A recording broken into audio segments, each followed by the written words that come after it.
of theory is a beautiful place where everything works out as we expect. But sadly, reality is not constrained by our beautiful theories. And that's the hazard of making a system that's too dependent upon abstract models. And to someone who's grown up in a Verstand culture like we have, the obvious reply is, well, how else are you supposed to come up with your laws and your plans? If you what other basis for decision could there be other than what you know? And that's because Verstand has completely ruled out the idea of societies that evolve over time, right? Evolution is nature building in survival.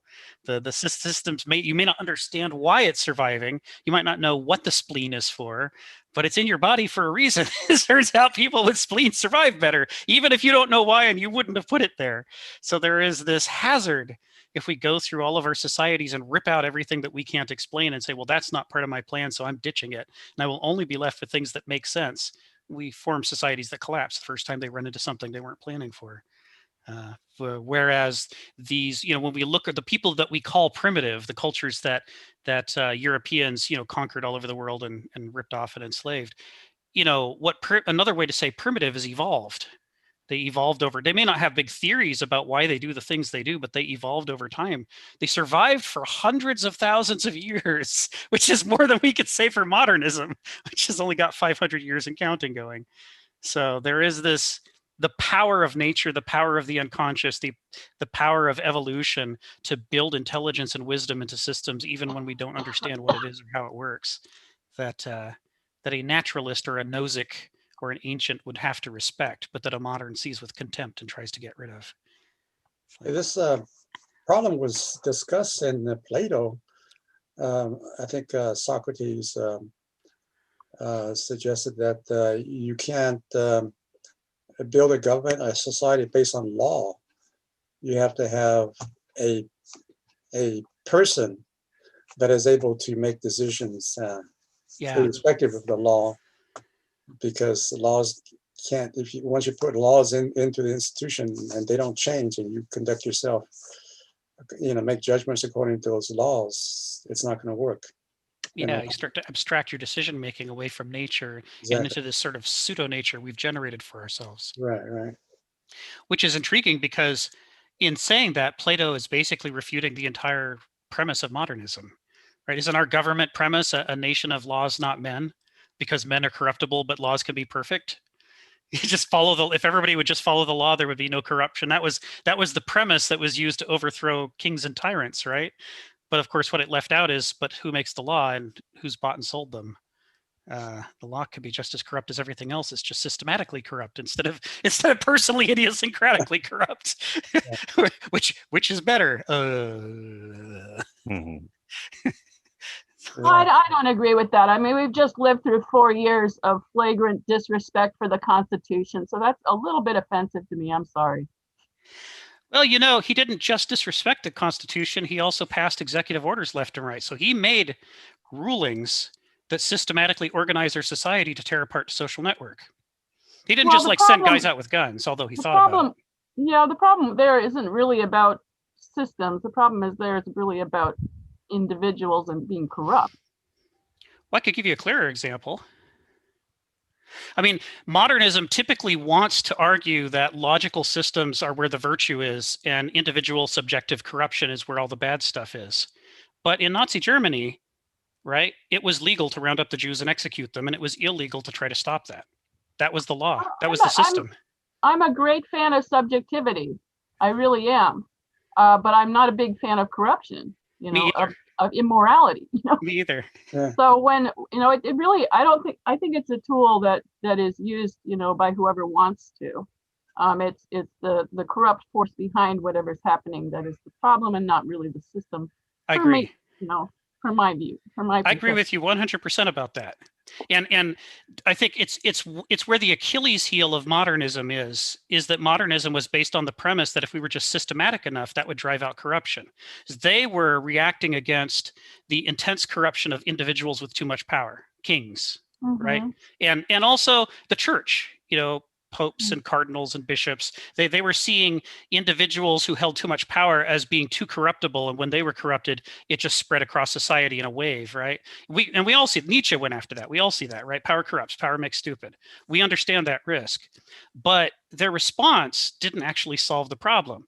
It didn't go at what you're pointing out as the real issue, which is the corruption itself. What they did is they went after individuals holding too much power, and they changed it into systematic organization of society instead of individual organization of society around the will of a tyrant or a king or what have you. And when they did that, they made it harder for any lone individual who just wanted to be corrupt to really wield a lot of power, but they made it easier for the system itself to wield corruption, which is baked into the system instead of the will of an individual. And so we got a different kind of corruption instead of getting rid of corruption. Well, what we have going on right now, and I don't want to get into the weeds about this because I've been sick of talking about it for 4 years. I understand. But in terms of this paradigm that we've set up here, it looks more like we have a mythology that is putting itself forward as an enlightenment. I mean, people who believe in this particular corrupt line of thought don't believe that it's a mythology. They're very clear that it's about reason and fact. We don't see it that way because we see them as being very unreasonable and totally out of touch with the facts. But that's not what they think they're doing. They actually think that they're fully within an enlightenment model. I mean, let's take conspiracy theories, for example. I know a number of people who really are down with a lot of conspiracy theories. It happens if you happen to be of certain points of view that you get hammered from whatever's going on the internet and on Facebook and so on. You get hammered by a lot of conspiracy theory propaganda if you're in certain demographic groups. You just get hit with a lot of it. Right. And so once you've heard it 20 times, propaganda theory says you believe it, and that's the way that happens. But they do think that they are reasonable. They do think that they are fully within their enlightenment model and that they are not in the grips of a myth. Yeah, you're right. I mean, a conspiracy theorist doesn't just have a conclusion; they have evidence and they have lines of reasoning. Oh yeah, they've got way more evidence than we do, and that's right. And they've done the research. I mean, they say, "I'm doing research. This is a enlightenment thing that I'm doing. I'm educating myself, and I'm educating you, and this is for the public good. And we have to save the society and with knowledge and right down the line enlightenment." Theology. Yeah. Well, that's what's so interesting about it is that, we're in the modern era, our temptation is to say reason is good, ignorance is bad. If something is bad, it must be from ignorance. And if it's good, it must be from reason. And so the idea that people can reason their way into conspiracy theories is really difficult for us. I mean, a lot of people want conspiracy theorists to be irrational. But the problem is they're too rational. They don't have enough. They're not basing it in reality as much as they're basing it in their lines of reasoning. And if you accept their premises and look at their reasoning, it's compelling. Yeah, I mean, I've puzzled about this because is it a case of that there's simply, alternative facts at the bottom of it? Is it bad reasoning or is it reasoning in its too pure form? Is it the lack of feeling that's the problem there? Right. No, I'm asking. Anybody who has an opinion on this, I would like to hear it.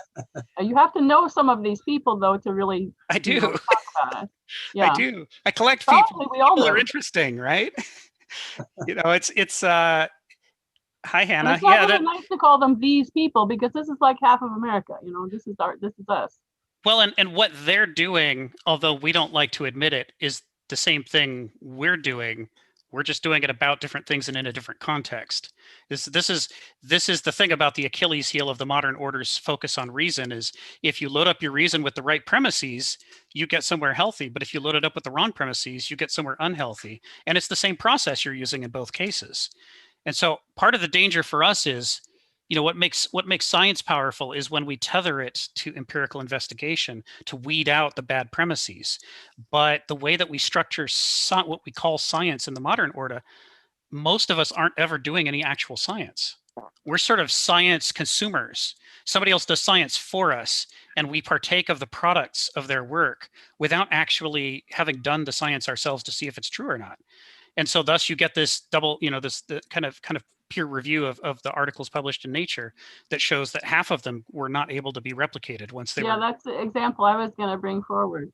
Right. Yeah, I love that study. It tells us so much about the difference between what we call science when we want to praise it as an ideal and say everybody should do that, and what is the actual science we conduct, and does it fall short of those ideals? And so the way that we engage with science is less empirical and more rational, because we didn't actually do the empirical investigation. And so although the outcomes are better, there's a relationship between those of us who reason from science articles and conspiracy theorists who reason from what Bob told them, at the party the other day. They've just got bad premises. Oh no, I mean, I don't know. It certainly gets out of hand. I mean, very blatant example. A friend of mine told me, oh, if you have radiation exposure, you can cure that with chlorine. And I'm like, really? Wow. And she's like, oh yeah, there's lots of scientific studies about it from Fukushima. And I'm like, okay, I'll look into this, Yeah. So it turns out what it is that if you have a radiation burn, your skin is hyper thin and very fragile. And so it turns out that you can apply a very dilute chlorine solution that'll toughen it up, because the fragility of it is a mechanical problem at that point. It just tears very easily. So it turns out that there is one study that explored chlorine to toughen the skin, in the case of radiation burns. But this is not, the same line of thought as what was delivered to me. So, I mean, that's an obvious example of the thing, how it just kind of migrated from rationality to something just sloppy thinking. That's sloppiness.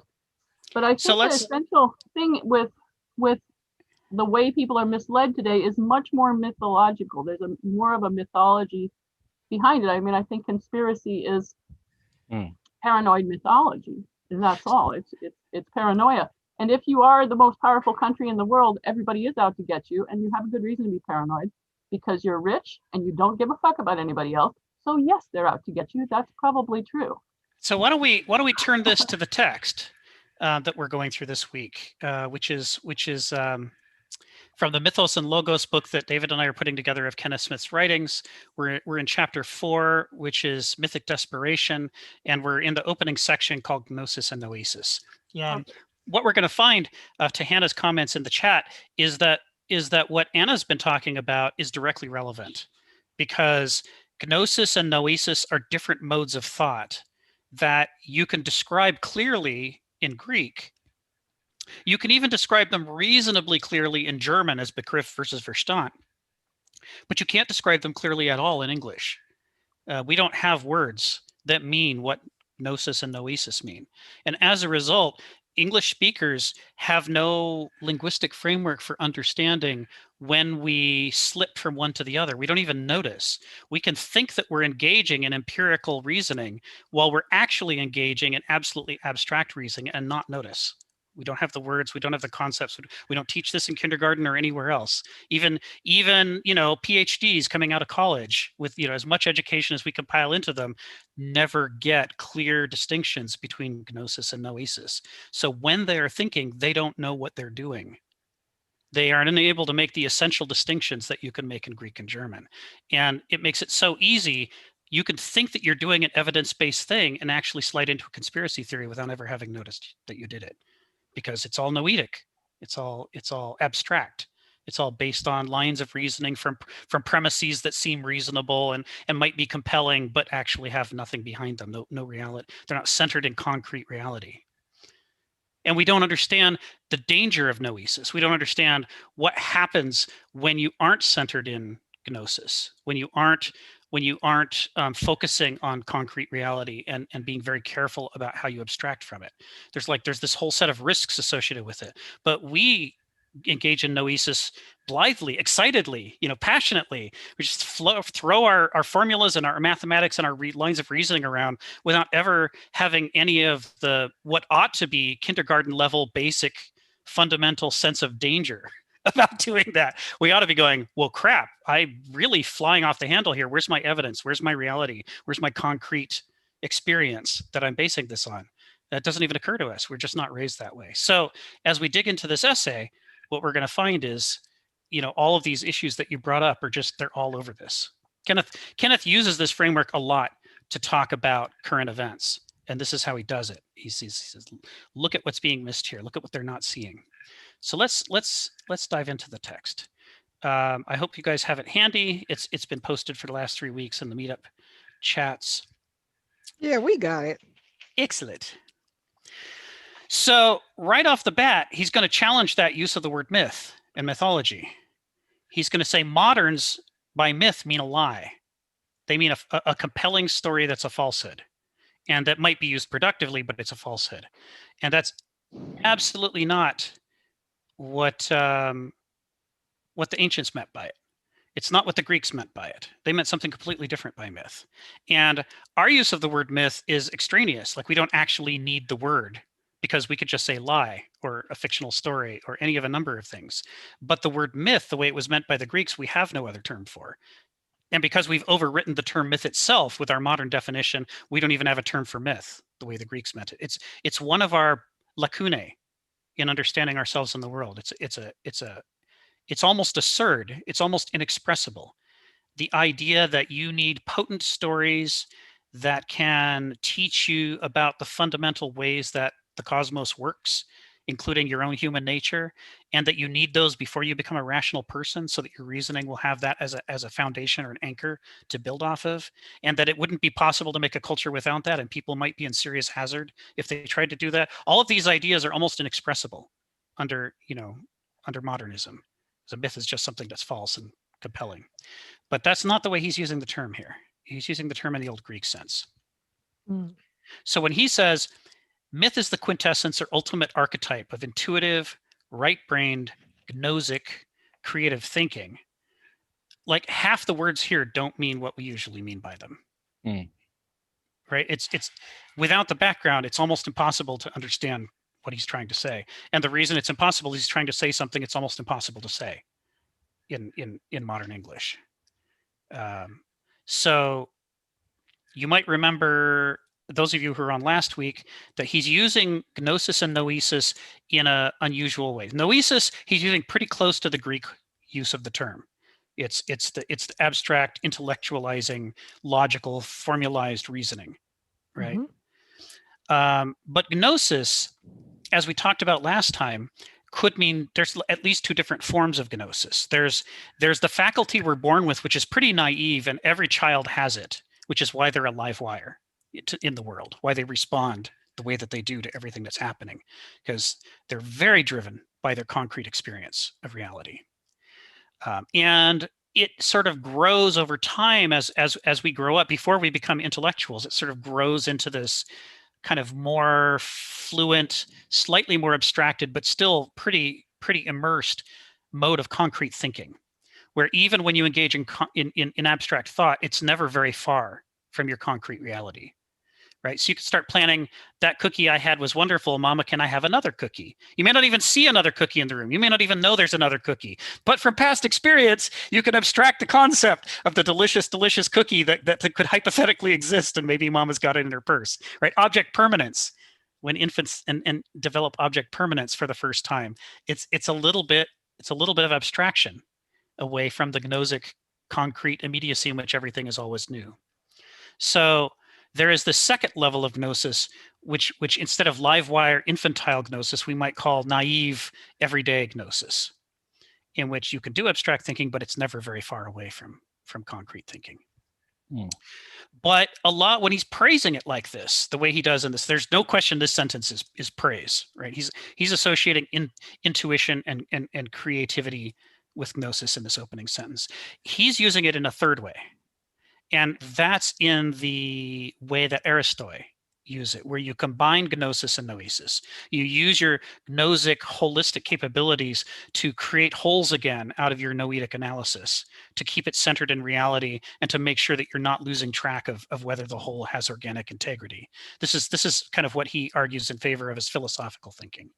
And This level of gnosis is more like a combination than it is like pure immersive infantile gnosis. But the reason he talks about it in that sense, and this is something I didn't talk about in the last 2 weeks when I was introducing these terms, is because of he subscribes to a line from Aristotle. There's a line in Aristotle where Aristotle says, when you're attempting to essentially judge something, you can't judge it based on its defective specimens. You can't just say, oh, look, here's a chair with one of the legs broken off. I shall define chairs in terms of this example. He says that's not acceptable. You have to understand that in any organic system, there's a huge range of variation, and the outliers don't define what it is that makes the thing what it is. If you're going to have categories at all, Aristotle's basically saying, you need to figure out what's essential to the thing you're trying to describe and use those characteristics to define the category. And so one of the things he says is that you should be looking for the highest, the most healthy, most fulfilled, effective version of the thing that you're trying to examine, because that shows you all of its capabilities in flower, right? It's like all the seeds of potential within it are open. And you know, it's like people can read, but if you only ever look at illiterate people, you might think that, you know, language capabilities like that are not essential to human beings. But once you actually work out that it's possible, then you can add reading to the set of characteristics that you would expect to see, you know, as part of the full range of capacity of humanity. So that's what he's doing here with Gnosis, is he's saying to truly understand Gnosis, you have to understand it as a synthesis of naive Gnosis and Noesis, so that you're seeing what it adds to Noesis. What is the missing ingredient? What is it Noesis can't do without? So this is the line that he's taking here when he's talking about it. And when he talks about myth, what he's saying is that level of holistic thinking, that ability to rediscover what is the organismic whole that has structure, that has internal conflicts that resolve themselves to produce the order, you know, self-reinforcing systems that keep themselves alive, the wholes that Greeks saw everywhere in nature. He's saying, how do you communicate that to people before they're intellectual, before they have sophisticated educations, before all the things that are required to see the pattern replicated over and over and over throughout the world, in our minds, in our cultures, at every level of organization? It's like, before all that, you somehow have to get them to understand that that's the way the world works. And you can't do it with a rational argument because they haven't been taught rationality yet. So he says, we need myth to create that foundation, without which thinking goes awry. It needs to be the frame that frames in reality for us, even before we understand reality, so that our default mode before we start thinking about it is more or less in the ballpark. We don't want people's first intellectual thoughts to be purity is good, race mixing is bad. Why don't I exterminate everybody who's not white? Right? We don't want, there's a certain range of thought that we don't want to just naturally occur as equally available options when people first start intellectualizing. We want them to start out with the idea of wholes and diversity and complexity and our dependency upon a larger nature that keeps us alive, even though we don't always understand how or why.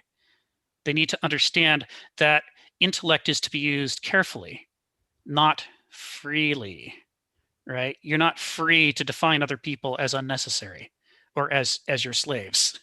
Yes, if you do that, you're wreaking enormous damage upon the world. So the way you have to get at that is by setting up potent stories to begin with, that set examples that people start following. Now they can question them later when they get more sophisticated, but when they're first getting started, you don't want those to be inside the frame. Apropos of the racism example, though, I think that's an unfortunate example. Children are not naturally racist; they're taught that. So that's the mythology that they're taught. They are taught that, but part of the reason but it's not mythology. Under the ancient Greek perspective, you wouldn't use the word mythology to describe that. You'd say ideology, right? Because they don't. In our culture, in America, which has got some mix of races, but historically in a tribal situation, that would go down quite differently as well. Oh, yeah.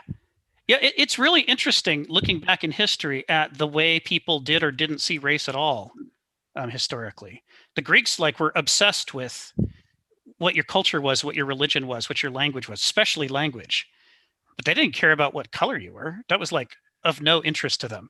It's a surprising number of Greek heroines and heroes who are from Africa or from Asia and have colored skin, and it like never comes up. Like if they'll say, you know, from such and such a city, and if you don't know that city's in Africa, it may not occur to you that this is a myth that they took in from Egypt or took in from Libya or whatever, and that this person is black.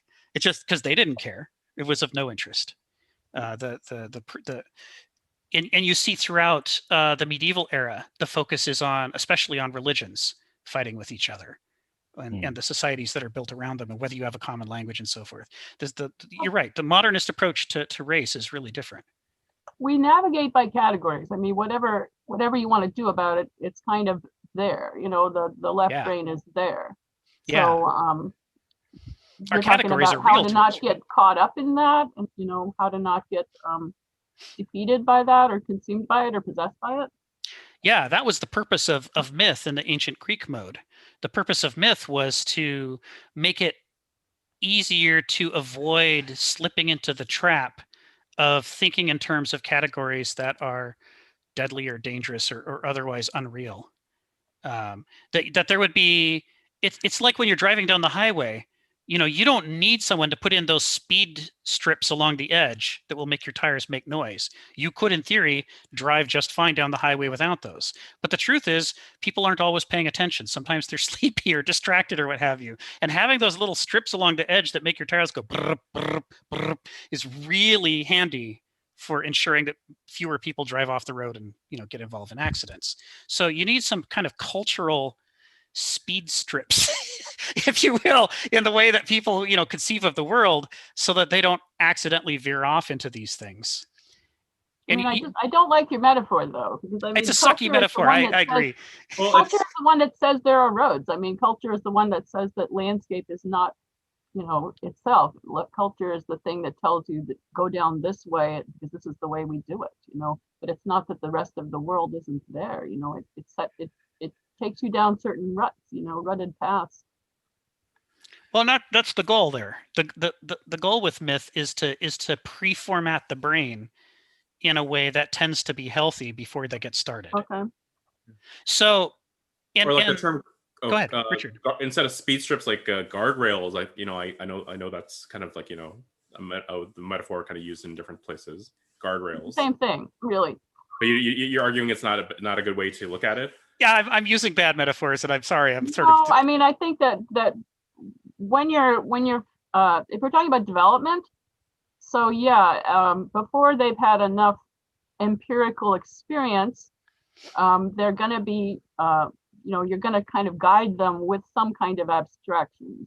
You're going to kind of put some kind of noesis on them, and that could be, you know, in the form of a myth that sort of structures the world and says, oh, this is the way things are, even though you haven't experienced it yet. Let me tell you, this is kind of how it works, and then they can have that as he's saying, like a pre-formatting. But you know, in nature, I mean, the landscape of the mind doesn't have roads. You know, you put them on there. You know, there's no rules about how to think. We just have these habitual paths that we follow. Is kind of what I'm saying. It's like trying to create strange. It's more like, if we're gonna mathematize it for a moment, it's more like trying to create strange attractors. You're trying to create sort of recognized landscapes that people can orient themselves around, and you know, exactly how they orient themselves around it is going to be different from person to person. It's an organic process by which the mind grows according to its own nature. But if you have these common frameworks, then you have a common basis for talking about, for example, ethics, right and wrong. You've got some framework for understanding, you know, what are the strengths and weaknesses of human reasoning, because you've got examples of it, right? You've got Oedipus, who's there. He's Oedipus, you know, who's the quintessential modern. Well, the moderns don't like this idea, but the reason that Sophocles wrote this story was to illustrate how far off the rails you can go if you disengage yourself from nature and history and just try to reason your way cleverly through life. And the reason that he marries his mother and kills his father is not because that's what the story is about, but because the story is trying to illustrate that with reason alone, the very worst things you could possibly imagine, and that was it for the Greeks, you can do. You just, you know, find yourself chasing a line of reasoning where it seems to lead you, and next thing you know, you've committed an atrocity. You need more than that to know your orientation, to figure out right from wrong. For example, you could do everything that right as far as you know, but without the proper context, you're missing the key information that would reveal that what you're actually doing is wrong, which is the case with Oedipus. And that's what myth is for, what the purpose of myth is to give us the framework that we can build upon to orient ourselves and say, maybe just because this guy was rude to me at a stream crossing isn't a good reason to kill him. Say, maybe I shouldn't go around, burying people when I don't actually know who I am or where I came from. And there's all kinds of ways in which Oedipus could have clued in. And if you read Sophocles's play with this in mind, it's an entirely different play, because you'll see how concrete pieces of evidence are cropping up all over the place, being brought in by messengers, mentioned by people, and he misunderstands every one of them. He interprets it, he reasons about it from his perspective, and he draws the inevitable, logical, rational conclusion based on the information he has, but he's missing the information that he needs in order to do the right thing. That's what Oedipus is about. And that's about Verstand. So that's it's not a moral allegory, though. It's about fate, but he's fated. But he's fated by his character. This is the thing. I don't know what happens before he's born, so this is the thing they really get into, that Sophocles was trying to teach us, is to a modern, the notion of fate is it prescripted? Is it decided in advance how it's going to come out, like a story? We have a Verstand interpretation of fate, but to the Greeks, fate wasn't somebody imposing something upon you. Fate was the unfolding of your own nature. Okay. Because you've got things inside yourself you don't understand, that you haven't looked at. And those things want to grow like an acorn into an oak. And they're going to grow in interaction with the world around them in their own unique ways, but according to these hidden drives. And if you know what those are, you can plan your life to try to work around them and do something about them. But if you don't know your background because you were raised by shepherds who never told you that your parents were, the king and the queen of thieves, and maybe you shouldn't go marry the queen of thieves, then, you are fated to commit these mistakes by the nature of your character, what you know, what you don't know, and the direction that you've been set in life. Nobody made that happen to you. It wasn't like Jehovah saying, I want to do an object lesson here, so Job, your life is screwed for a while. I mean, that's what we think of as fate. We think of, God doing that to Job. But the Greeks meant the opposite.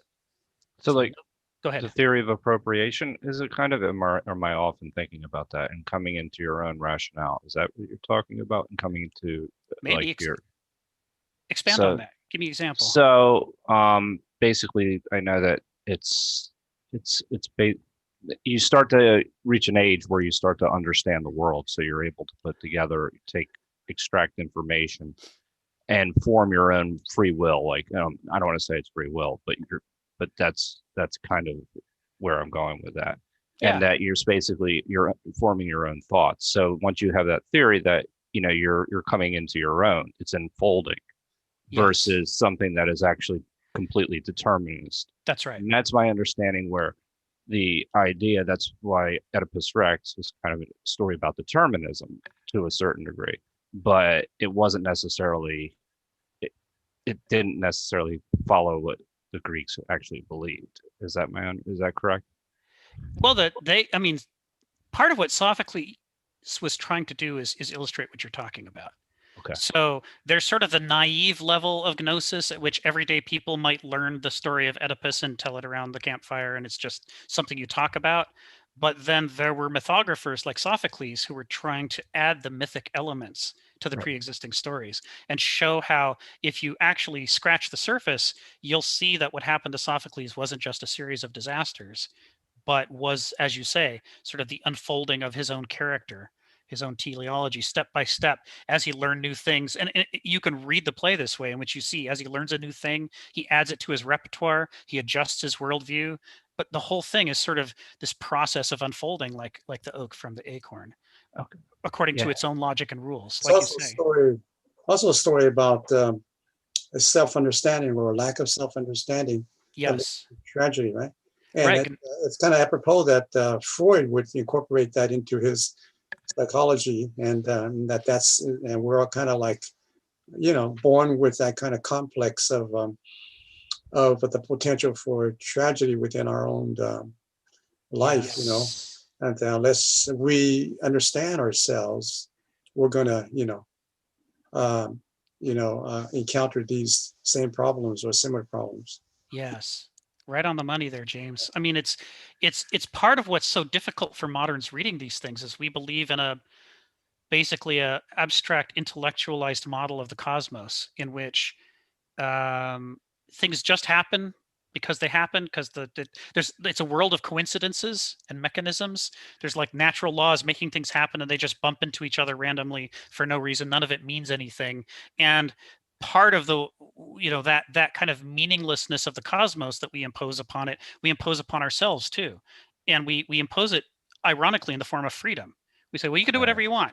So there's nothing to worry about in there. You're completely free to. And if you do something wrong, well, that's because you chose to do that. And it's part of why there was such a pushback in the 70s, 80s, and 90s against the new research into generational transmission of alcoholism and abuse, is it seemed to imply we weren't completely free. And for the ultra-modernist orthodoxy, that was a completely unacceptable position. I mean, that flew in the face of behaviorism, the idea that there's things in us that we can't control and that that we can't be held responsible for, therefore, and it raises questions about, well, why are we punishing these people exactly? What are we attempting to? It's like all kinds of things begin to unravel and fray at the edges when you dig into that stuff. So for us, it's hard to see, it's hard to acknowledge that we could have nature inside ourselves, inside our minds and the structure of our thinking, that's every bit as lawful and constrained as the natural laws outside of ourselves that constrain the growth of trees or grass. Right? It's a very weird way to think that we are possessed by an organism of the mind, and that we are not free to make choices about it until we learn how it works and how it articulates and where the freedom of movement is and is not. And until we've done that gnothy, seauten work, we may think we're free, but we're actually enslaved. We're enslaved to our own unknown character that's hidden from us. This opening sentence, this is what I'm saying. All this terminology is laden. Like every one of these words, as moderns, we want to put a modernist definition on. It just feels natural to interpret it from a modern perspective. But the ancient perspective couldn't have been more alien. The thing is, in our modern cultures, there are competing myths that are laden with ideology, and that how do you make sure that you're influenced by the right myths?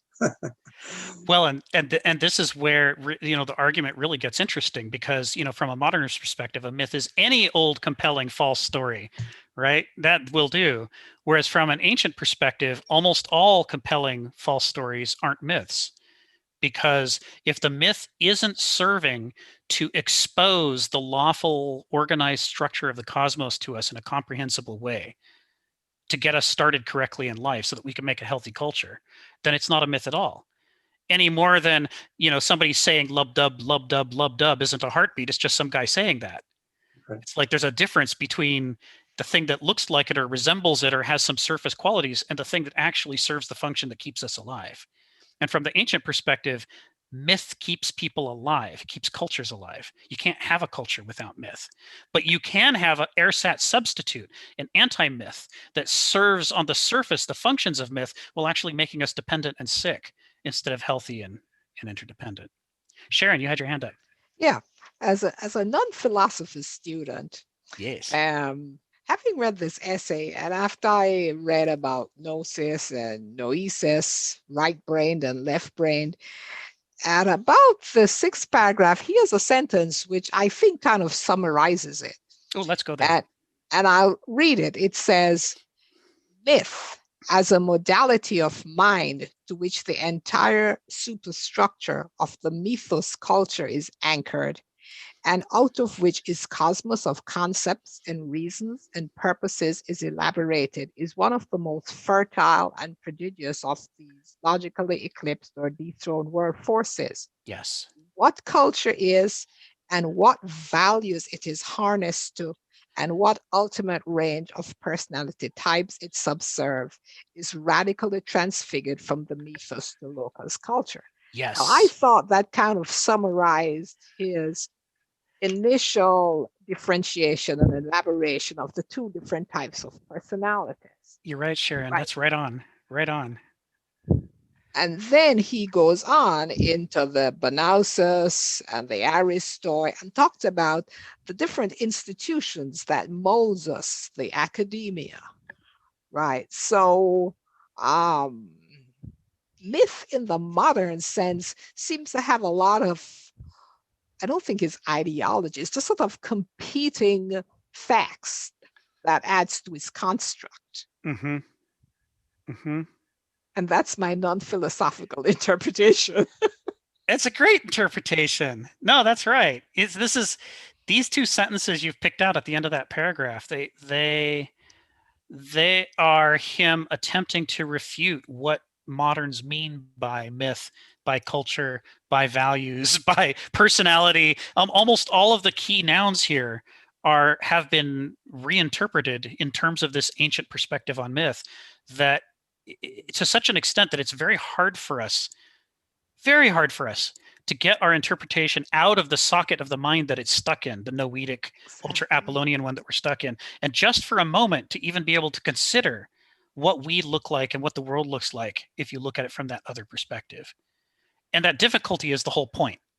That's of course what Kenneth's trying to do, is to get us to confront how much we're stuck in a rut in our interpretation, so that we think we're seeing things objectively as they actually are, when actually we're applying massive filters of interpretation that prevent us from thinking certain things about ourselves and the world. Well, that's where I think where conspiracy theories come in. And I have a great, and being somebody who worked in science, Yes. and very concrete abstract science where there's no room for interpretation when you're dealing with people's lives, I have a hard time dealing with alternative facts. Yes. Yes. And I just can't get the concept. I like Anna's example of the chlorine being used to treat the skin that had been radiated. Well, that's just a cleaning, and that's just a very, very poorly conceived interpretation. It's like I talked to some of my friends when I sat and watched. The president said to inject disinfectant to clean out the lungs. Uh-huh. There was just no argument as to what he meant. It was obvious. That's not an alternative fact. Uh-huh. I can't, I understand myths and alternative facts, but I also understand somebody whose grasp of reality is tenuous. Yeah. Yes. So He's Sharon, I think he's driven by the consumerist ideology, and that he was probably getting paid by Clorox company. okay, more seriously though, Sharon. So like I recently watched a this is something I've thought about for a while too, and I recently watched a YouTube video kind of commenting on this. I'll message it to you, but I think in particular, I mean, I don't think it's uniquely American, but I think the extent to which it is something that American kind of has, American experience has taken much further. Just sort of this belief in unreality. And I think I'm not sure you may have heard of this quote, like America is an idea, right? Like where you leave the old world behind and you and this is very much tied, I think, very much to the experience of, being a colonizer, versus say the Black experience of America, coming over very differently. But you left the old world behind and you came to America and you could be what you wanted to be. And I think that thread has continued to the modern day. America's always full of possibility, and that's sort of the American dream, and so I think that's part of that that's kind of tied in there. Yeah. There's a ungroundedness built into that, right? There's I think, and that ungroundedness can also be afforded by the excesses of empire, because we can have these beliefs and these wrong beliefs and say these things and manipulate people, but it's not going to have any kind of life or death decision. Normally at least leading up to right now, you don't have you're not going to pay for it the next day, right? And then like when things kind of like go bad, you just sort of like, like how they say in corporations, you have a reorganization, you kind of bury your skeletons in the closet, like the attorney general then moves on to become governor, and then then the governor can go then run for Senate, so like these things, like by the time the consequences become clear, the people like responsible have kind of already moved on, right? So there's not been that kind of accountability in the system, that like where the rubber has to meet the road. Well, that's the supportive system of the myth, right? Where the accountability goes away because it's this great big experiment, which is America, the idea. Yes. America, the idea, it's the anti-myth, right? So it's designed to fulfill the service of a myth while actually making us less able to deal ethically with the consequences of past actions and current behavior. So we can have the myth of America, which is incompatible with the truth of why we have troops in Haiti right now, which most Americans aren't aware of. Yeah.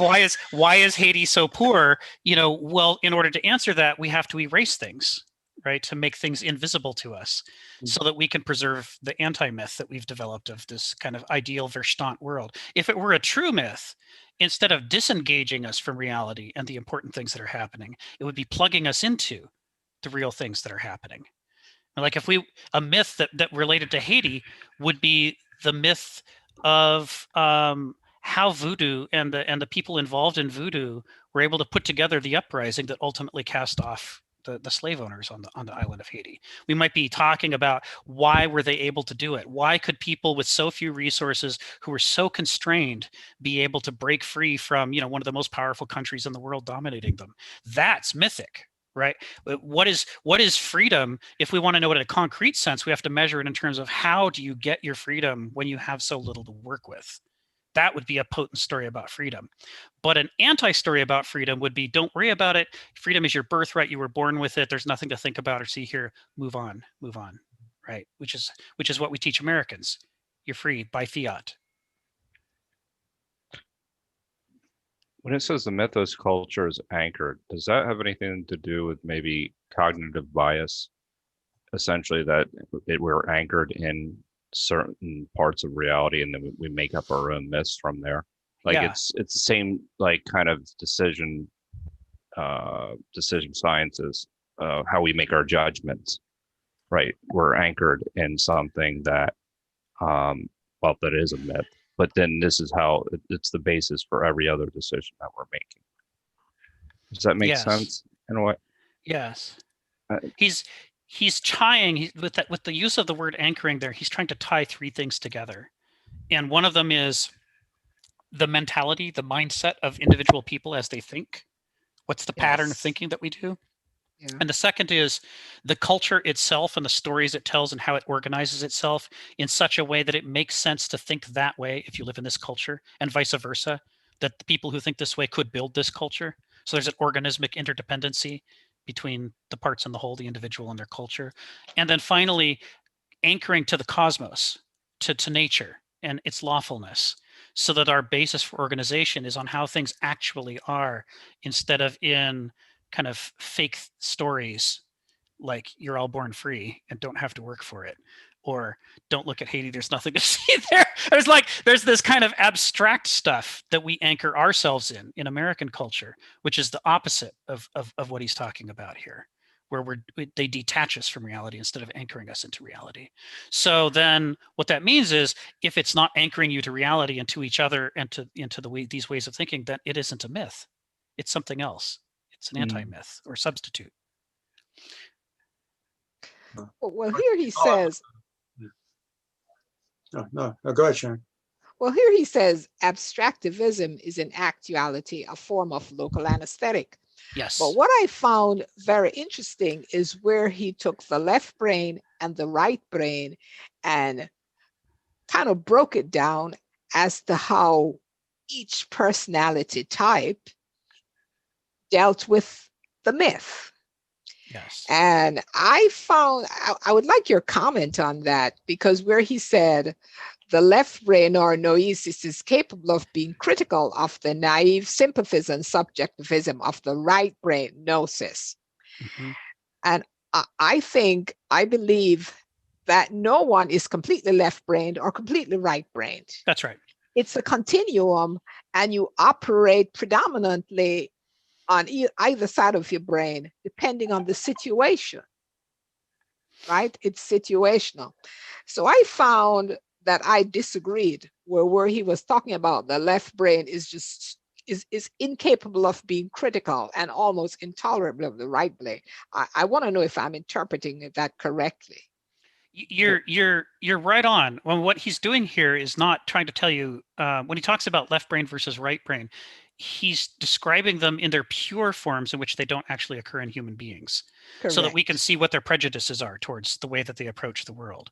And so the more you mix the two together, the more of something healthy you can get in the way that you think about the world. But the more you pull to one side or the other, the more exaggerated the defects and limitations of that style of thinking become in your whole personality. And so there are people, and I was one when I was younger, and my dad was one. So I'm really well acquainted with this particular mode. There are people who massively over-intellectualize and are terrified of emotion and see emotions as corruption of thinking. And that if we could just purge all emotions and be completely rational, we'd make a perfect world. There's a lot of people who think that way. And when they do that, what they're doing is they're losing all the strengths of gnosis, and they're incurring all the liabilities of noesis and magnifying them. So, but you're right that in any normal person that you encounter, there's going to be some mix. An actual person is not going to be one of these kind of purified forms. They're going to be somewhere in the middle, orbiting around whatever their sweet spot is. So it becomes a bounce of energy, so to speak, between the two, right? Yeah, I mean, the challenge is that the two are antagonistic to each other. They each conceive the world in radically different terms. And so, like Sharon said, what we typically do is we unconsciously flip between modes without noticing, Right. like depending on our situation. You see this, for example, with people who are mathematicians, Right. where they go to work and they sit down and it's just like 100% noesis with occasional, irony and criticisms and flavoring of gnosis, but it's primarily noetic reasoning. And then they go home and hang out with their family and order dinner, and like the noesis has been put on a shelf, and now there's just a little bit of it being brought in here and there, and they're mainly engaging in a gnostic approach to the world. So that's an extreme case because you don't get much more noetic than mathematics as a profession. But we're all somewhere on the scale in terms of how we've divided up the faculties of our mind to try to deal with what we encounter day to day, hour to hour. I would suggest that from a kind of a Carl Jung perspective, to a certain extent, the problems are in the extreme forms of either. It's always both. Like what Sharon said, I mean, the brain is always using both sides. It's never actually in one side or the other. That doesn't actually happen. You're always in both. Jung's personality typing, to throw in an even more confusing thing. Okay, so I find that apropos of your earlier example of Aristotle, of the bad, not taking the bad example as part of the pattern for the sort of Platonic ideal of a category. Not as the essence. Yeah, essence. Well, oh gosh, there's another term. It's confusing here because we're talking about extreme and bad examples of both types, of people who are really irrational in their mythology and people who are unaware of their rationality that they think they're going on with. These are both kind of unfortunate extremes. But what Jung said with his thinkers versus feelers was that it was an evolutionary adaptation, that you're born with a certain maybe tendency, but you, in your early years, before you're even 3, you discover which one, thinking or feeling, is more adaptive for you, which one you have more natural talent with. So a thinker is somebody whose feelings are perhaps more irrational, more unreliable, and do not reflect the world. Therefore, they take a thinking mode as their style, because actually their emotions are more erratic and unreliable, whereas a feeler is somebody who has found that their emotions are a good mirror of the world generally, and that their thinking is perhaps not as well constructed and doesn't work for them, that it was discovered empirically for Jung. However, in midlife, as an adult, as you mature, you have to make up that deficiency. You have to go back, and if you've been a thinker all your life, you have to go back and develop your feeling function, because you discover in midlife that you're just that part of you has arrested development, that it has remained in a primitive and childish state. And so maturity involves picking up those pieces, those parts of yourself that you discarded, and bringing them up to the level where you live now. So he had a little different take on the developmental aspects of these kind of categories. And I'm sorry to throw in yet another pair of terms. I apologize for that. No, it's fine. That's like Kenneth Smith's whole thing, is drawing on more sources and looking at things from more angles. So you're entirely in keeping. Go ahead, Sharon. As I read this Gnosis and Noesis, I thought about Myers-Briggs Test. Anybody here ever done that? Well, that's the same category system that I'm referring to. Yeah. And at one point in my life, I was an executive, and you would give this to the young people coming in. Yes. And it was totally unreliable. Yes. Yeah. The great danger of Myers-Briggs is it's self-reporting. And so people tell you what they wish were true, or what they think want to be true, or it's very, we don't have any way to directly find out the structure of people's minds. And so we substitute it with, unfortunately, the opposite of a double-blind experiment. It's like, no, I disagree completely. I mean, I think it's as good as a test of subjectivity as there is. I agree, it's as good as there is. It's just we need more. You're not going to test subjectivity, because it's not a testable thing from the get-go. It doesn't fit that idea. But again, it's just a map to navigate by, and you're a dummy if you think that's the territory. Because that's the rational error that people make, is they get very attached to their maps, and they're not even looking where they're going, but they're looking at the map and not at the world, right? Exactly. That's the Noetic, Achilles heel in a nutshell. That the intellectual abstract world starts to seem more real than the messy tangible one that refuses to obey our theories. But the problem is that we only are seeing the world through the map of it that we're constructing. That's right. So that's what this whole book is about. Something like a schizophrenic. So there's some theories about how schizophrenia works now, is basically that it's a lack of a feedback loop. I mean, everybody's paranoid, but in the actual paranoid, they're not able to get the information that would not confirm their previous hypothesis. Yeah, it's well worth reading a lot of Oliver Sacks and other neuroscience case descriptions. In his list of kind of essential reading for a philosophical lifetime, Kenneth Smith really recommends spending time looking at these curious cases in neuroscience, because they tell us things about the structure of the mind that we have no other way of learning. Like, I shared a link to his case of Hannah. Did I get the name right? Let me go back to it here on Meetup.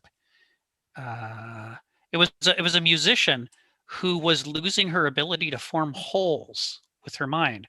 She could only see the details increasingly as her life went on.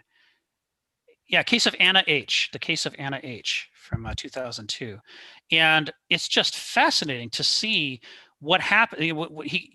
Oliver Sacks calls this agnosia, and it's not a bad term from a Kenneth Smith frame perspective, because part of the difference between what the Greeks meant by gnosis and what Jung meant by feeling is that gnosis isn't an alternative to thinking. It's one of two modes of thinking. And it is a form of thinking that's good at connecting you to the concrete world and at forming wholes, at synthesizing, at creating kind of organisms of thought. And what we see in the case of Anna H. is her year by year losing the ability to form wholes. So she can look at your face and starts to see eyes and noses and mouths and all the separate pieces, but you can't put them together into a whole. She could, if she looks at words, she can see all the letters, right? That make up the word, and she can describe them accurately, and she can even describe the order, but they won't click into place as a whole word. And she gets into this state where she can beautifully play music that she's only ever heard. The case that I love the best was the case of a quartet that she heard on the radio and said, that is amazing, but I only have a piano. So in her mind, she recomposed it as a piano piece, and then she sat down and played the whole thing. And it was a masterpiece because she had successfully put it, she'd put the whole thing together because she hadn't lost her hearing capacity for gnosis. She'd lost her visual capacity for gnosis. So she couldn't read music anymore, but she could still hear the music and reconstruct it and go through all of this analysis and reconstruction. It's just amazing, prodigious acts of thought going on, but missing one of the key pieces, right? So, Jeff. Thank you so much. This is my first time in the group, and so I don't know if you've covered this, extensively before, but I just wanted to ask a question because I'm a person who shares the value of reflection in order to discover the myths on which we're basing not only our thoughts but our interactions and maybe our plans and our entire lives. And I think I heard you refer to kind of healthy myths. Do you have any working criteria for how you would determine if something is a healthy myth? Yeah, see, that's interesting, isn't it? And if the word myth is interpreted in a modernist term, it's impossible. There can't be a healthy myth. Myth at best, it could be a crutch of some kind, because myths are by definition false and need to be replaced with the truth. See, modernism buys into the law of the excluded middle, that there are things that are absolutely true and things that are absolutely false, and there's nothing in between. And it warps the way that we approach science. We're always trying to structure our scientific experiments in such a way that it'll give us an absolute outcome one way or the other. And if the scientists refuse to do it, then the people who fund their science will insist upon it. There's like layers of expectation that are put upon them to get to one side of the divide or the other. And for us, therefore, myths, they must be on the false side because they're obviously not literally true. I mean, it's obvious, right? You can look at them and see that they're not, so they must be absolutely false. The idea that as human beings, as mortals, we're subject to a cosmos that's mostly unknown to us, and most of the rules of nature aren't understood to us, and nevertheless, those things control and affect us. And that worse, that nature is not only outside of us, but inside of our heads. And our own thought processes and feelings and decision making are equally, at the mercy of all of these unseen, unconscious things that are nevertheless obeying their own lawful rules and driving us this way and that. This is a deeply unsettling thing. It doesn't satisfy the law of the excluded middle very well. Instead, it seems to put the majority of many of the most important things right in that messy zone that we're insisting can't exist at all. There should be nothing there. It should be, sifted out to true or false. So, yeah, Sharon, go ahead. Could a healthy myth act as a spiritual motivator, a spiritual behavioral motivator? Yes. That's the only way I could see a healthy myth, because I believe that you live life forward, but you understand it backward. Yeah, you and Kierkegaard. Yes. Yes. I do believe that. Yes, I do too. Also, the word gnosis, doesn't that align with the perennial philosophy that gnosis is defined as a spiritual, something very spiritual and holistic. Give me a context. It doesn't have to be transcendent, Right. Because I think what Kenneth Smith is talking about is not transcendent, but it's still spiritual. Like the Stoics, the idea of the incorporeal is not something transcendent. It's something in this world of becoming, of change. But it is a elemental part of our being, Yes. Yeah, it's part of the challenge for us is that a healthy myth acts like a cultural psychological glue that makes Yes. sense of us, our place in culture, and us and our culture's place in the world. It glues them all together into an organismic whole so that we feel at home in the world in the way that we relate to it and the way that we think about it. It's the opposite of an abstractivizing, mechanizing description of the world, which makes us seem like we're separate from the world and that we're manipulating it at a distance through our understanding of it, rather than being subject to it and part of it. And so it's hard to propose a healthy myth in a sense that a modern would understand it, because moderns are myth-averse and sort of myth repellent. We partake of anti-myths that satisfy our noetic kind of expectations about the structure of knowledge, but we sort of treat anything like a real myth as a mere story, and therefore we evacuate it of all the things that make it an actual myth, let alone a healthy one. Richard, you got your hand up. Yeah, I can't remember if you brought this up or someone brought this up briefly early on when we were getting into this essay, and then, we're still kind of laying the foundations. But what is your response to whether the original Star Wars trilogy kind of form part of American myth and culture? So that's a good example for me. This is a serious discussion here, Sharon. It is. And part of the reason that it's serious is that Joseph Campbell, Power of Myth, endorsed it, and it was heavily influenced by him. But I'm not a Star Wars fan, that's why I smiled. So let's talk about it. So there's a couple things about it. First of all, although Joseph Campbell is well worth reading and getting to know, actual mythographers don't like him.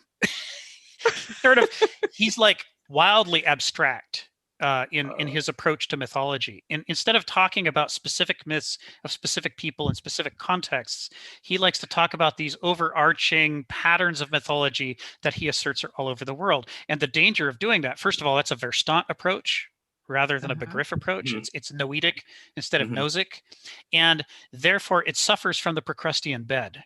So he sees the patterns he wants to see, even in myths that weren't the way that he says they are. Because when he read them, the things that didn't fit, he erased from his brain.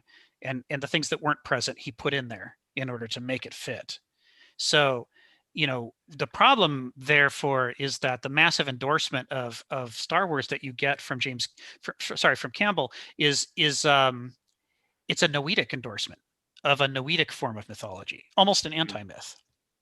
Actually, I've been thinking about that more and more, and and especially as Star Wars developed, I think it's very much proves to your point. I think at least the original trilogy definitely had, the aspect of it being a very shared cultural experience, right? Right. Which was potent for us, wasn't it? Right. I mean, except for Sharon, but for everybody else, people who actually went to see Star Wars at a young age, especially, it was first of all, it was shocking to be overwhelmed by the powerful music and the visuals and the story. But second of all, after you left the theater, to have other people also having been immersed in it and being excited about it and using it as a frame of reference, felt like for a moment we were all sort of connected to each other through this medium. And that's one of the things that myth does. And that part, I think, Richard, you're right on the money. But I think where we see how kind of folly it is, I think naturally, the experience of watching those trilogy films, you identify with the rebellion, like the rebels, right? And this kind of scrappy, and I think, kind of arguably, George Lucas back in the day, how he was filmmaking, arguably you can kind of maybe there's that a little bit of alignment there. But now Star Wars is owned by Disney, and if anything, it's the empire. And if you look at the new movies that came out, so I didn't watch the very last one. I watched the second last one, and it just totally lost me. But aside from being really just upset with the writing, you could see in the battle scenes, the perspective is not one of how rebels behave in kind of guerrilla tactics. They're numerically and in direct force outnumbered, and use all the battles, they're all basically just head on, and there's no any kind of tactics of like diversion and deception, and it's sort of like it's like if you were be like it's sort of kind of akin to like the British Empire sort of writing stories about or like suggesting how the Americans should fight them in the American rebellion or something, like fight us head on, like in ranks and stuff, like don't hide in the trees. And it's very kind of like comedic, I thought, like. Yeah. So, part of what you can there's a number of indicators of mythology that can clue in its presence or absence, and you can see in Star Wars some of the indicators of its absence. So first of all, the fact that it's Joseph Campbell's abstract idea, his Noetic idea of mythology, means that you get this abstract Noetic idea of mythology in the films themselves, influenced by it. But in addition to that, mythology plugs you into your time and place to make you feel at home. Star Wars is set in a galaxy a long time ago in a galaxy far, far away. It's not about here. It's not about now. It's not about why we belong where we are and how we feel at home and make sense of the world. It's an escape from here and now. Right. Okay. And by definition, that means it can't be a myth. Okay. It's disconnecting us. It's abstracting us. Right. And if anything, like I guess at best in the first one, it's only kind of evoking this romanticized idea of like World War II, like fighting, like dogfighting. Yeah. He totally was influenced by that. Yeah, he loved those films, right? I'm told there's a particular World War II dogfight film that if you've seen that film, you can see those move by move, shot by shot, where he's borrowed those things for the fight over the Death Star. So he's reveling in his own ideas. He's using myth as grist for his mill, but he's not actually mythographizing. And one of the ways that that that's true is Star Wars, the original film, never deals with a completely difficult truth that affects all of us that we need to come to grips with in order to live in the world. It's instead, it follows our expectations, right? To be the hero, the one guy who saves everybody, and that you can just do it, sort of satisfies our ego wish fulfillment, rather than saying, what are the limits and liabilities of the ego? What are the dangers we have to watch out for? Oedipus is a myth because Sophocles is criticizing the very structure of Noetic thought and the human mind and trying to think out of context. But Star Wars doesn't have anything so central to the human experience that it's criticizing and warning us about. So it's not orienting us towards the deep logos of the cosmos, as we talked about last time. What do you think about Stanley Kubrick's 2001 Space Odyssey? You think, is that a kind of a myth? No, it's very Noetic, and Kubrick was a very Noetic filmmaker. He was an incredibly intellectual filmmaker, and I'm a fan of his stuff. I really enjoy it. I find him often challenging, and I enjoy that. But he's how do I say it in a way that would make sense?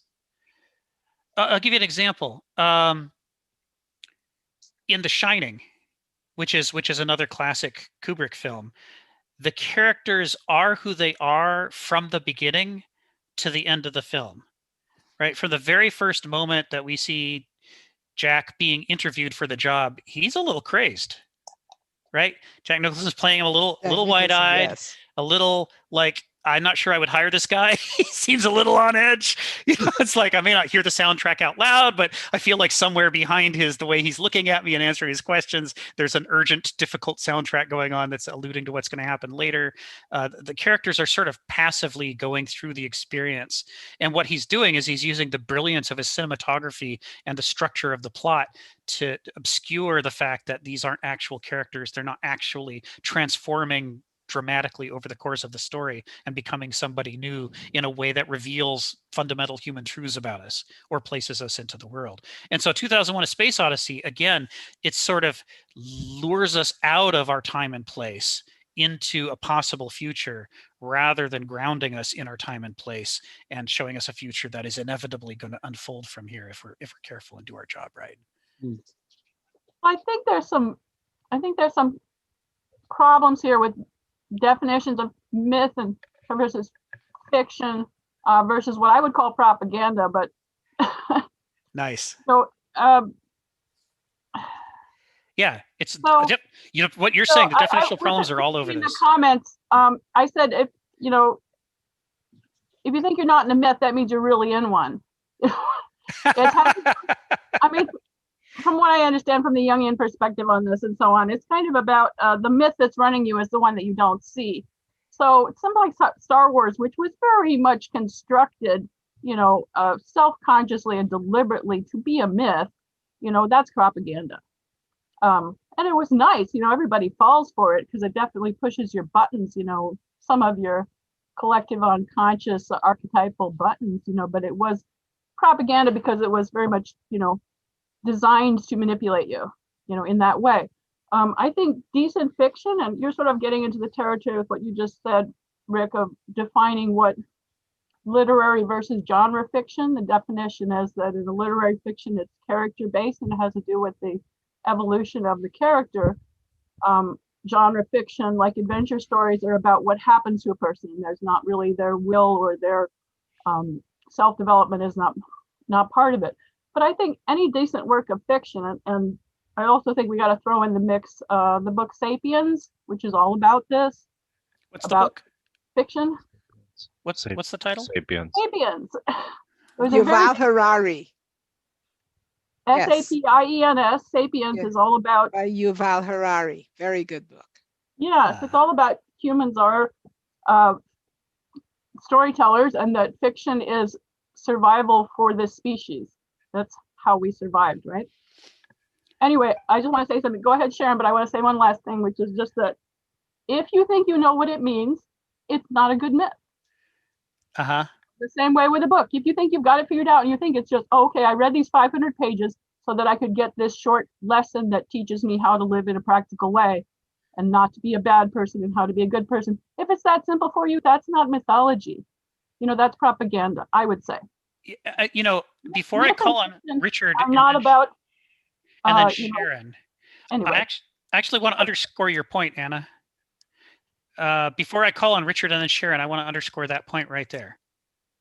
There is an infiniteness to a true myth that is lacking in a fictional story, and the reason is because the purpose of a myth in the ancient sense is to make concrete something that is abstract but potent in our lives, something that is a generator of order in the cosmos that we have to learn about and have to attend to, or else our efforts and our culture won't survive. The purpose of mythos is to make it visible and understandable. But in doing that, if it does it in a way that makes it finite so that you think you've got the whole lesson and it's just a simple moral, then it's not a myth at all, because you haven't described an infinite dimension of the cosmos. You should be describing something potent, right? It's got to have mystery to it, and it's got to have some kind of emotional resonance. Yes, those are you're absolutely right, Anna. Both of those are essential to what distinguishes a myth from a normal story, because the purpose of myth is to help illustrate the parts of the infinite that we have to learn about. And because they're infinite, they have to be portrayed infinitely in the story. And that means if they're done correctly, we could infinitely unpack and unfold the implications of the thing that's been shown to us. Because that, in doing so, we're learning about the infinite unfolding that's happening in the world around us that's invisible to us, but that we have to learn about. And if it's not doing that, then we aren't learning it, right? We're learning some caricature of it. We could spend the next 3 hours discussing whether Oedipus was fate or free will. We could do that. That's in that. Right. We could definitely go down that rabbit hole, because there's all of that. It's potent, right? In there. It's deep. It's not.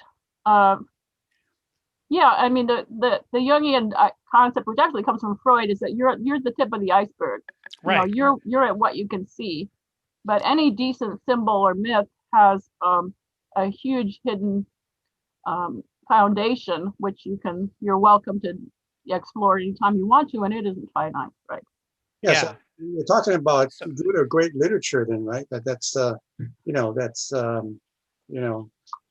has meaning and has a when you read it, you're uplifted, right? Yeah, if it doesn't go all the way down, if it doesn't unpack these deep things, then it's not myth, and it's certainly not great literature, right? It's just you should learn from it. But that's not the same as it's being didactic. I wouldn't agree with Rick in terms of it's having absolutely a didactic function. I think there's more existential questions there. So Richard and then Sharon. Go ahead, Richard. Okay, so yeah, I wasn't seriously, thinking that Star Wars was potent as myth, but I guess like it maybe, yeah, like, as an anti-myth, where kind of it's being revealed. But I guess my real submission for you to comment on, if you can, is actually I'll make a quick point first, actually. So talking about Oedipus and the fates and Ananke, which you brought up. So I was reading up about Ananke, and I guess one way I sort of kind of made sense to me in my head is I kind of likened Ananke, who was also partnered with Chronos, like time. Like Ananke is kind of like the four fundamental forces of the universe a little bit. Like that's how I kind of likened it. Yes. And then I thought it was interesting in that, like at least in the Wikipedia article, it's like Ananke was the only person who could influence the fates, but then later writers, or some writers, said that, okay, Zeus could also, which might kind of play into, like this thesis that we see the Greek culture, like turn into the Spinozoi culture, Yes. Zeus having the power, Zeus is sort of the almighty, right? Right on the money, on the money, Richard. Okay. But I guess like in terms of like say modern myth, what is your thoughts of George R.R. Martin not considering the later TV seasons where it kind of ran off the rails? So George Martin was trying to do something that I think most people don't notice. He was a science fiction author more than a fantasy author, but we went through a period where people were hopeless about the future and stopped buying science fiction. This is well known in writer circles. I'm not sure how well known it is by the public, but there was a period where we really wanted fantasy instead of science fiction because all of our science fiction was turning into dystopias, and increasingly it looked like so was our future. So we're like, last thing we want to think about is the future. We want magic and unicorns. We want a way out.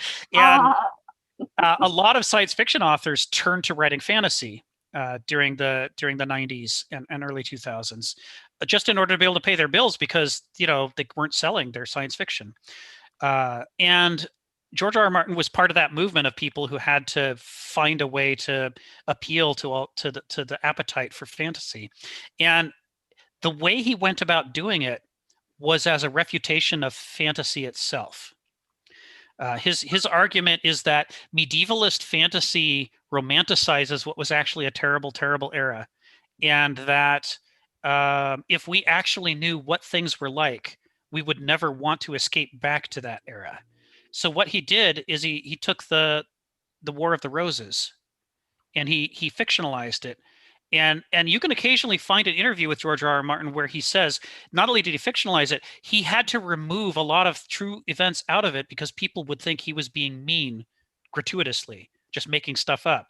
He says the things people actually did to each other during the War of the Roses were so horrific that modern sensibilities would never stand for it. So when we complain about, sort of what he, the brutality and violence and incest and all the other things that are in, his Song of Ice and Fire, what we're actually unwittingly doing is acknowledging the extent to which we don't know how horrible that history really was. And part of what he's attempting to do that has a mythic resonance is it's not fully mythic, but a little bit of a mythic resonance is, be careful what you wish for, because you may not really understand the thing that you're trying to escape into. It might be more horrible than you think it is. But that's a meta lesson. It's sort of a meta myth rather than an actual myth. He doesn't make that the core of the story. It's easy to read the books or watch the TV series without realizing that's what he's doing.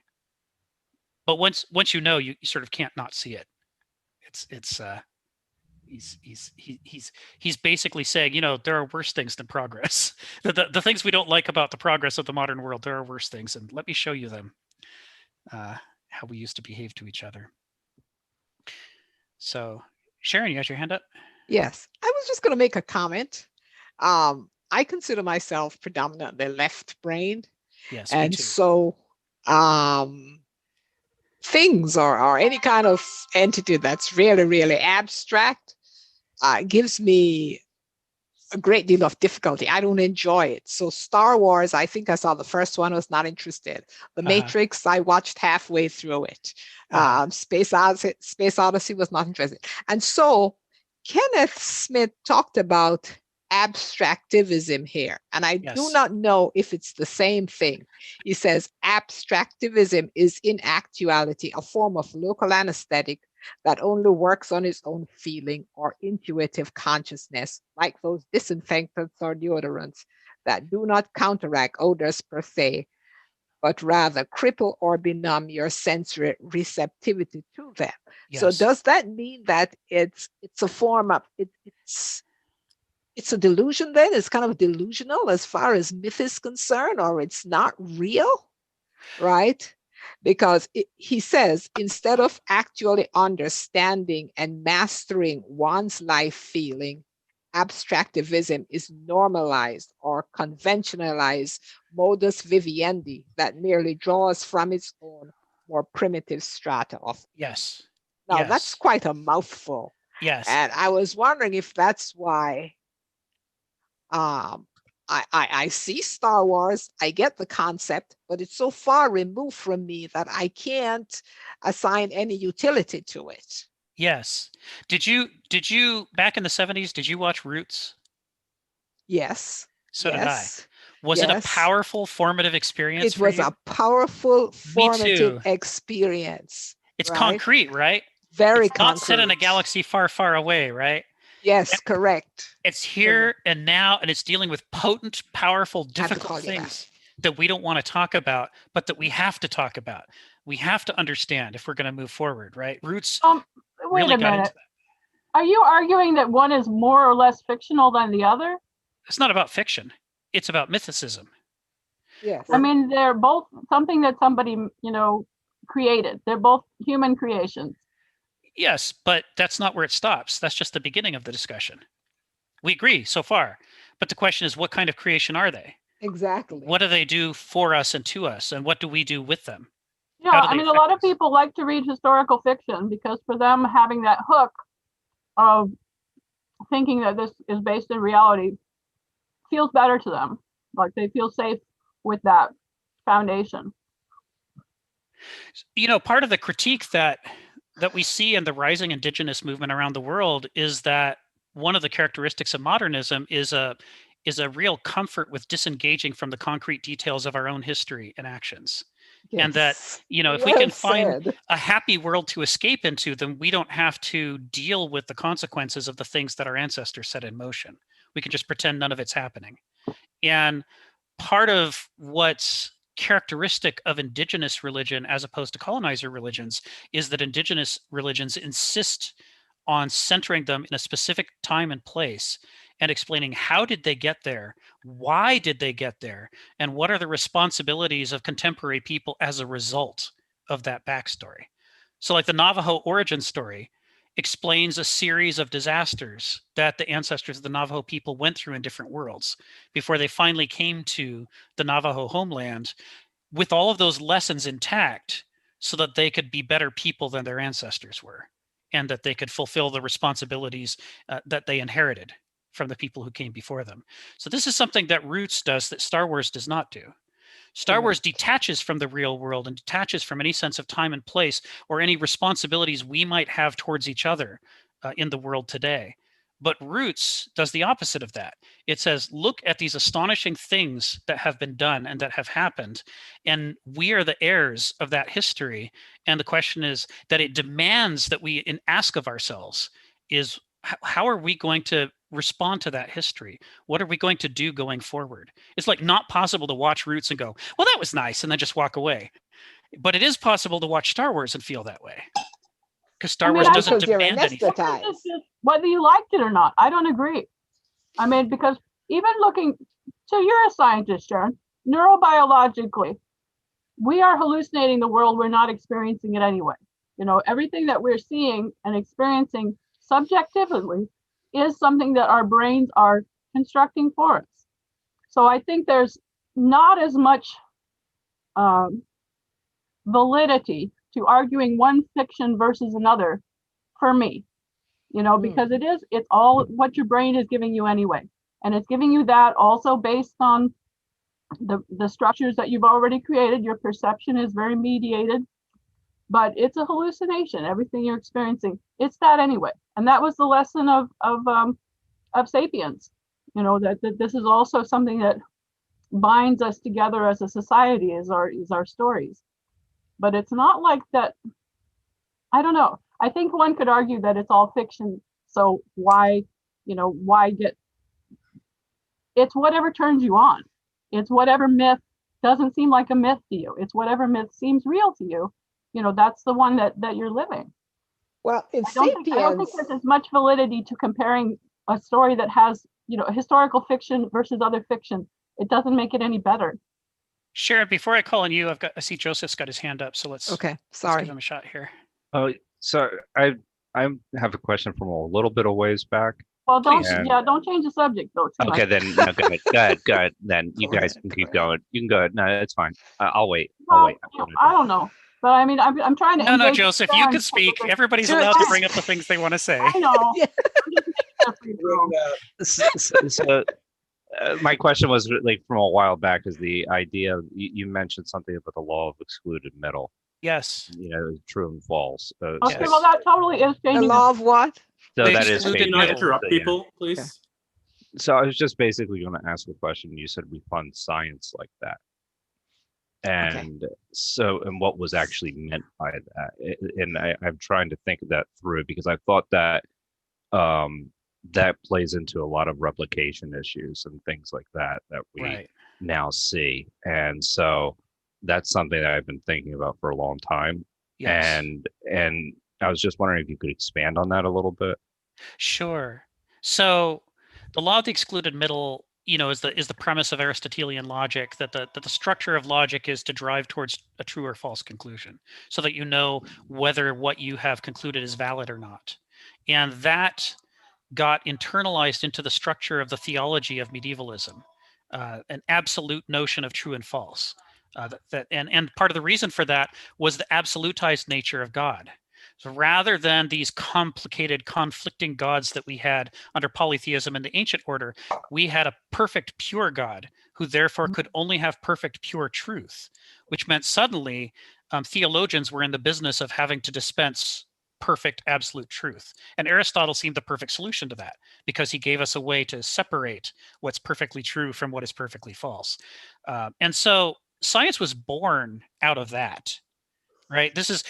We often talk about science in abstracto as though it were handed down to us by Prometheus as the fire of the gods of reason, but it wasn't. It grew up inside of a culture in which there was true and there was false and there was nothing in between. And the job of investigation was to clear out the middle gray area and leave ourselves with true things and false things. And where you see over time, the culture drives in that Verstand Noetic direction, you see it kind of perfected with the cash-based economy, because the cash-based economy gives us a way to reduce everything in the universe down to numbers. Mm-hmm. And so things are either profitable or not profitable. And if they're not profitable, you should cut them from your operations, because if you don't and some other company does, then they're going to beat you. Absolutely.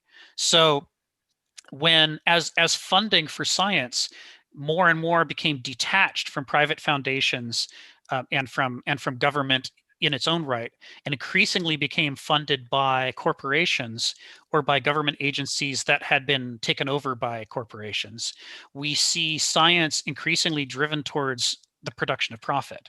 It either does or it does not increase the profit of the funding organizations. And if it does not, then it doesn't get funding. And so this is driven, it's created a distortion in science that's really warped and pushed it in a direction it was already inclined to go by the accident of history, by growing up in the medieval era. Excuse me. To where, things in the middle are uncertain and murky, and we're not really going to focus on those, and we really want things that are just true or just false. And this is part of what you see in the study of the retrospective study of the studies in nature, is that many of the distortions that were introduced, many of the reasons why these things aren't replicable, is that what the experiments actually turned up was murky things in the middle that couldn't clearly be identified as true or false, but the researchers had selectively chosen their data and chosen their conditions to try to warp it and make it seem more like absolutely true or absolutely false. And they've chosen they've chosen their stories, and this actually holds true in mathematics as well, right? Yes. Laws of Excluded Metal, and just the way they approach it. Like you could see the way certain mathematicians try to come up with a complete system Yes. of expressing everything. But it's Yes. also the myths that we tell ourselves give us murky answers. And so that I'm starting to see how this all kind of comes together. And that really is a question. So I'm sorry for derailing it. That's something I had thought about for a very long time.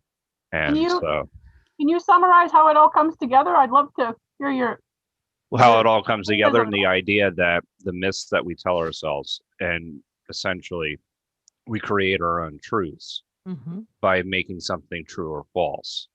And so that therefore the way we even tell our stories with our data is completely based on our own perception of reality.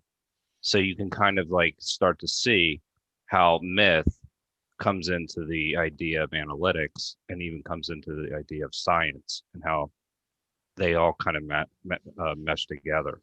I mean, understanding it through, that wasn't very clear, but it was clear. Yeah, so you're saying it becomes difficult to think outside the box because everything becomes a little bit self-referential? It is self-referential, and it's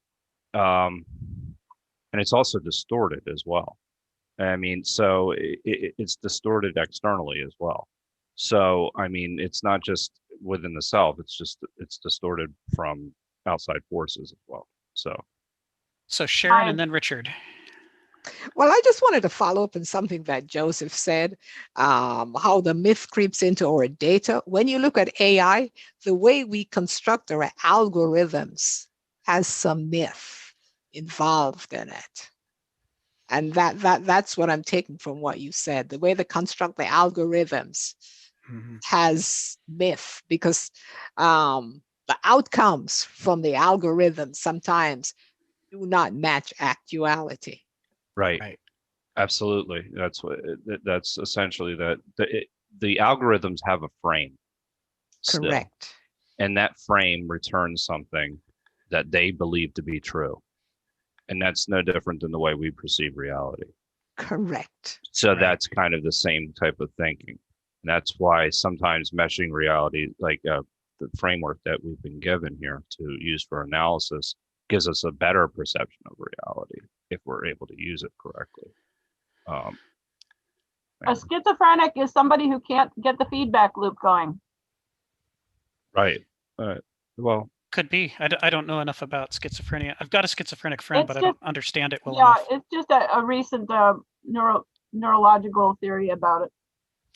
Richard, you got your hand up. Yeah, just to briefly touch on Sharon's point quickly first.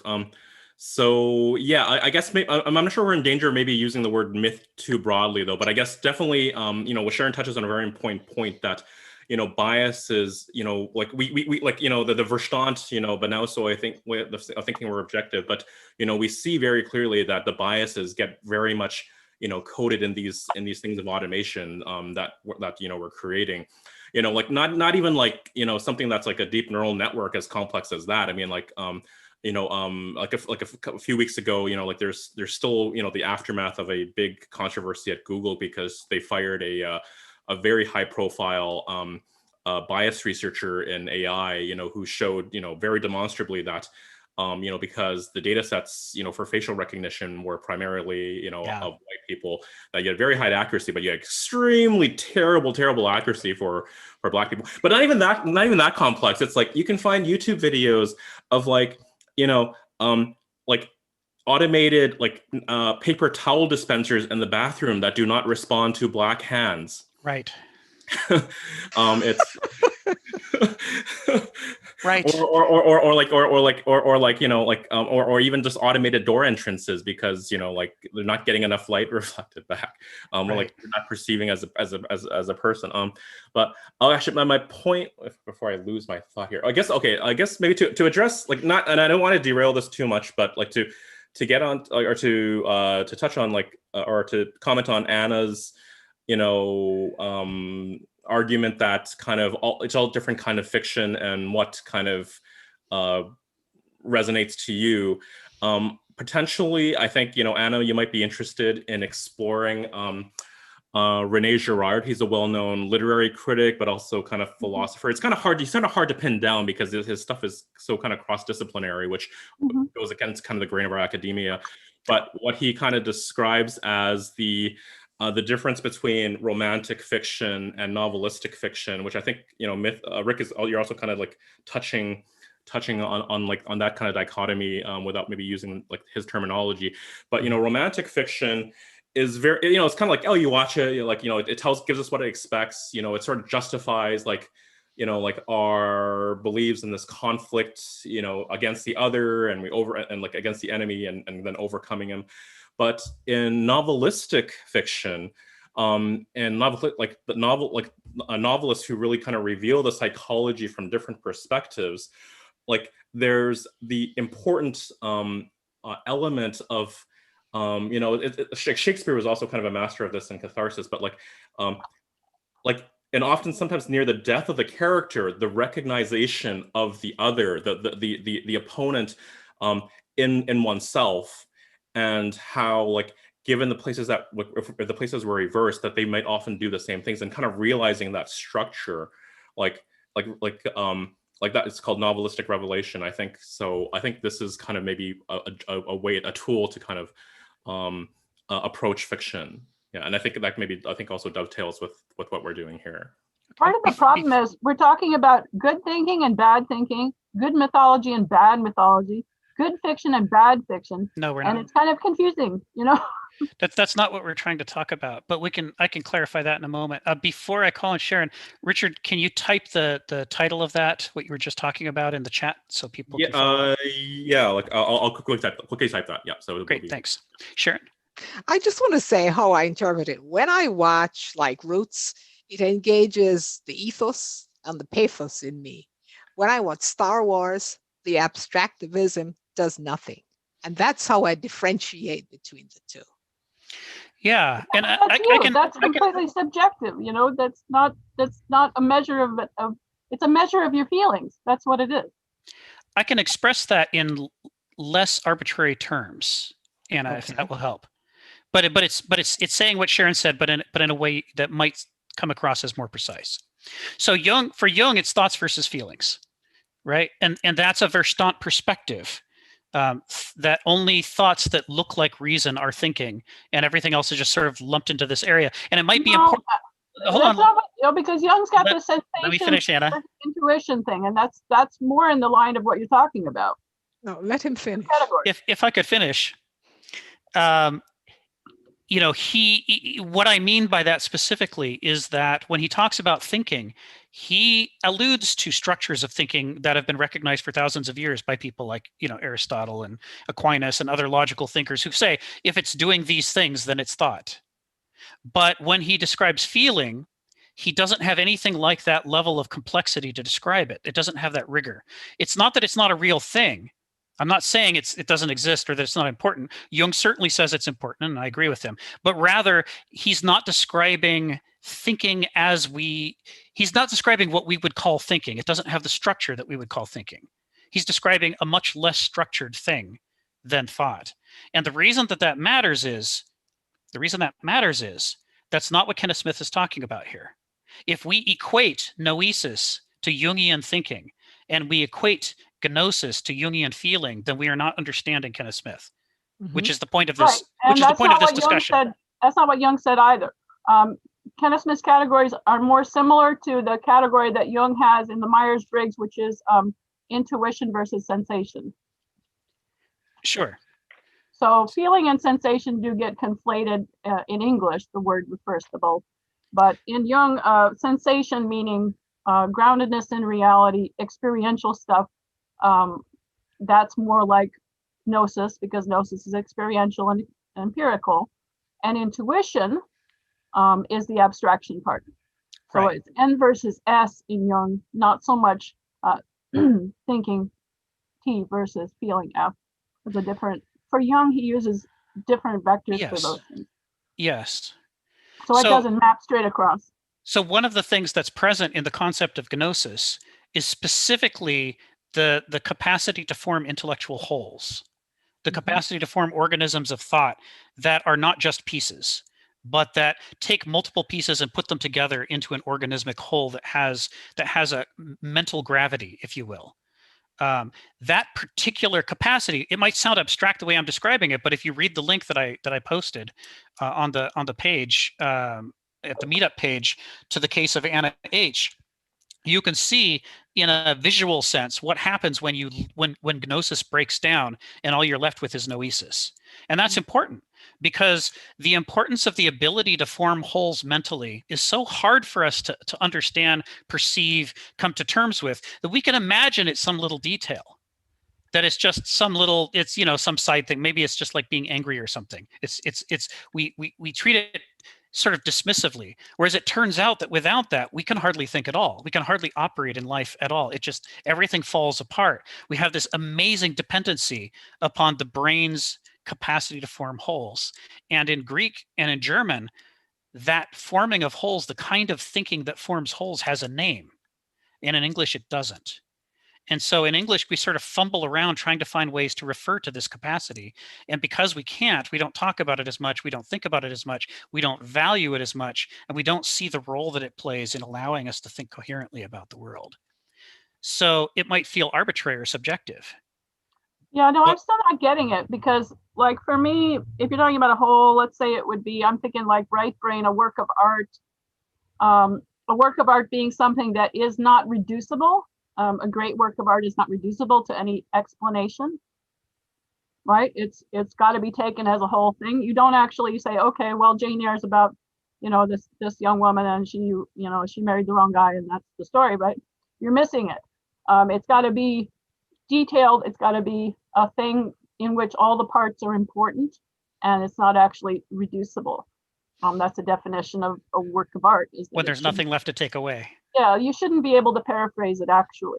However, most of the time when people think of wholes, they're thinking of a conclusion, they're thinking of something they can use, they're thinking of something they can take away and make sense out of, and not that complicated experience, which is indigestible, at least in terms of explaining it. And so that's like a left brain function. So I'm not entirely understanding how this works. Well, left brain, right brain, Kenneth's just using that as an analogy here. It's what when we talk about, yeah. When we talk about, you know, when you read something like this, Kenneth's struggling to get across to us something that we wouldn't have to struggle at all to understand in Greek or German. We're struggling because we've got no way to say it. And so we're using analogies to try to help kind of sketch in the ballpark. But the danger with using an analogy, as you know, is that we might try to equate and say, well, then it must be that thing. And he's definitely not trying to say that. What we mean by right brain isn't the same as Noetic. What we mean by the feeling mode of thought in Jungianism isn't what we mean by Gnosis. None of these things that we already think of in English are what we mean by Gnosis. But here's the other thing. Like, how does this map onto the personal subjective versus the collective mythological experience? Because everything's always simplified when it has to go into the public realm. It can't be specific, it can't be particular, because the particular is an individual experience. Well, it's funny you say that, because if you get Star Trek fans talking about, you know, the Doomsday Machine episode and what happened, it's so specific they can quote lines at each other. They don't get a blurry version of the story. It's the thing that stories can do that a lot of other forms of explanation can't do, is that they can be so emotive and engaging that people can hang on to an enormous number of details and share them in common. And that's one of the functions. Do you think that's what's going on? Because I would say, okay, I'm going to taste this soda. If I try and explain to you what that taste is like, I put it into the public realm. I've used my left brain, and it is nothing, resembles nothing of what the actual experience of that thing was like from a Gnostic, experiential, empirical sensation level, right? I mean, it's always a simplification. Well, maybe it's grounded in concrete, but that's just to give people a, you know, orientation.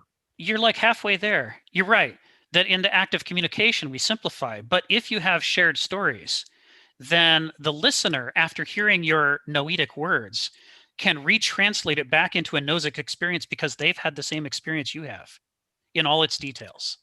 Even though they may interpret it differently. Like if you talk about, remember back when we had that flavor of cherry Coke that everybody loved that one summer, and the other people are like, oh yeah, oh my God, that flavor, it was so amazing. What's happening right there is not noetic.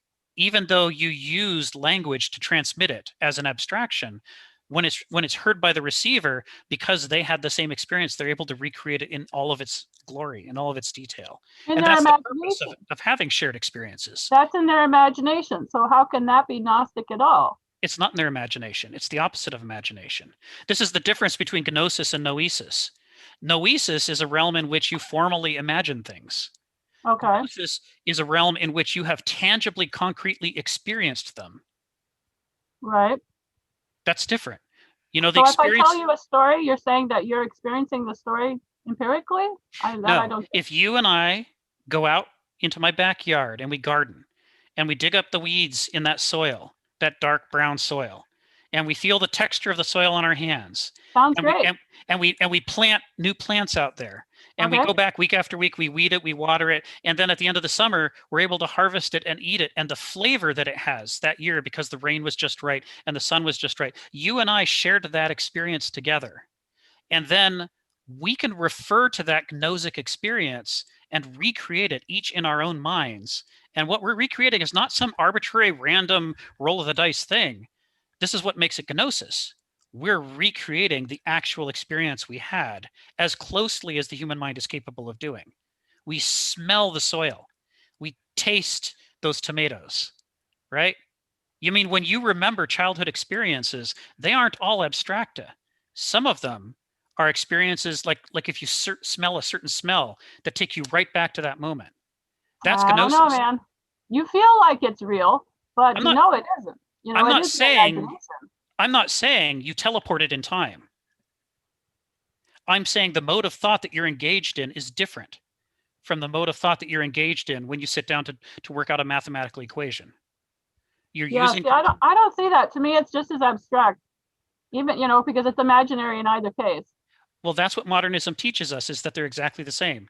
Whatever your brain does, it's just brain stuff. It's all thinking. Who cares? No, I'm not saying who cares, but I'm saying that whatever goes on between remembering a sensation and doing a quadratic equation, you know, that's in your head. And what you're doing right there is the law of the excluded middle in action. You're saying if they're not absolutely different, if gnosis doesn't absolutely recreate the experience, then it's not real at all and has no relationship to concrete reality any more than. I think what's important is what value you're getting out of it. I think the aesthetic dimension is the one that matters. That's the modern whether perspective. You feel that whether it's compelling to you and meaningful to you, that's where I'm subjectivity all the way, man. I hear that. Sharon, you had your hand up. I just wanted to kind of jump in here because Kenneth Smith, I think he addresses that. He says, I don't know what page this is, but he says in culinary terms, then we have the right brain mode in which we relate to the world raw, and another left brain mode which can only tolerate what has been cooked for us by our own or others' intellects. Yes. So I think this kind of feeds into the discussion here. He says, in both cases, we are appetized or metabolizing subjective personalities. We only deal with aspects of the world that interest or engage us. We relate only to what we can serve our limited primal purposes, and we grasp nearly nothing in its own terms or for its own sake.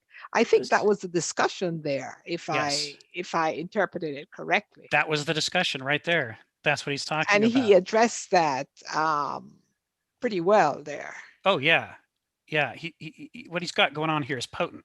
So, I mean, one way to think about this, Anna, is that is the purpose of philosophy to validate the view of the world we already have and show that we're right about it? That's the lack of feedback loop, right? Or is the purpose of reality to gain the ability to look at the world from more than one perspective? To get ourselves out of the perspective that we have, instead of defending it and saying, this is what I think, do we want to hold on to that while also learning to adopt a different way of seeing the world that sees everything differently with different shadings and different colorings? Because the premise of Kenneth Smith is that there is no one mortal view that is true. And as long as you defend a single view as being the right one, you'll remain a prisoner of that view for the rest of your life. That the only way that we can start to approach the amazing complexity and sophistication of the cosmos is to train ourselves to be able to dislocate the joint of our minds and place our minds into a different perspective that would disagree with the perspective that we're normally comfortable with, that sees things very differently. And by triangulating on reality from multiple angles, we see the things that are hidden from just a single angle. Sounds like being schizophrenic is a positive experience.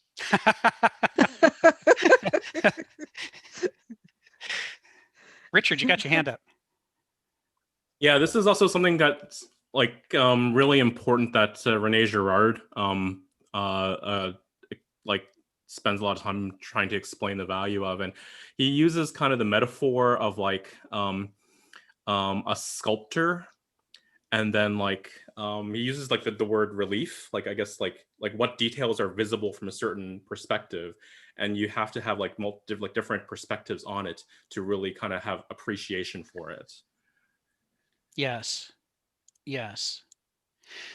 I see that James Pack in the comments asked if we could define Gnosic, and I think that might be relevant here. Before you move on, can I respond to that? If you like. I know okay. Just briefly, Jung has this vector as well. So it's a 4-factor model, and this is the last one. It's called judging or perceiving. So judging is when you want closure, and perceiving is when you want to leave it open to more information. So that again is a style, and the Enlightenment, I think, is the one that argues for openness to more information. I actually think this is more of a latter day mode, but suit yourself. Yeah, the ancient world was pretty narrow-minded. Well, from a modernist perspective, the ancient world looks pretty narrow-minded. But if you can dislocate your brain and put it into the ancient perspective, it's actually the modern world that looks narrow-minded. I'm sure but it's narrow-minded in ways that it can't perceive. Right. Because modernism defines those problems out of existence. In the same way that so many Americans define slavery out of existence as, oh, it was in the past and it's not relevant anymore and we should stop talking about it and move on.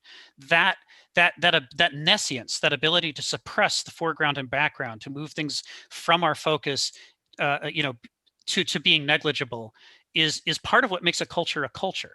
It's part of what gives it its character. Cultures want to, on the one hand, tell the people who are members of cultures that they're seeing the world and themselves as they truly are.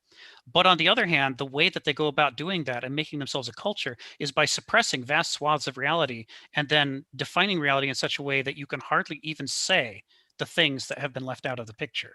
They've been made invisible. They've been marginalized. But you can't have a myth. You can't have a myth unless you have some closure.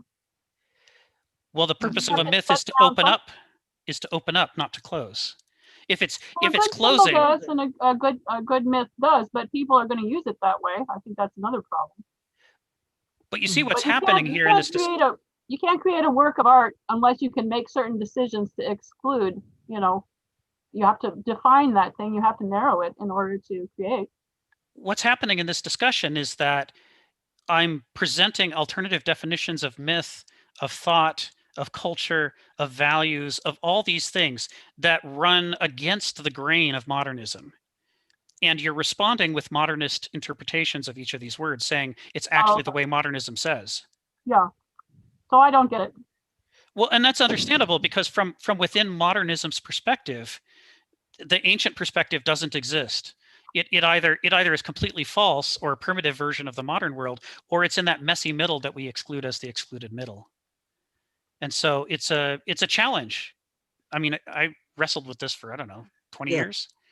It doesn't come naturally. And the smarter you are, the more you've thought about your life, the more you've engaged with things, the harder it is to dislocate the joint of your mind, because you've gotten so good at it.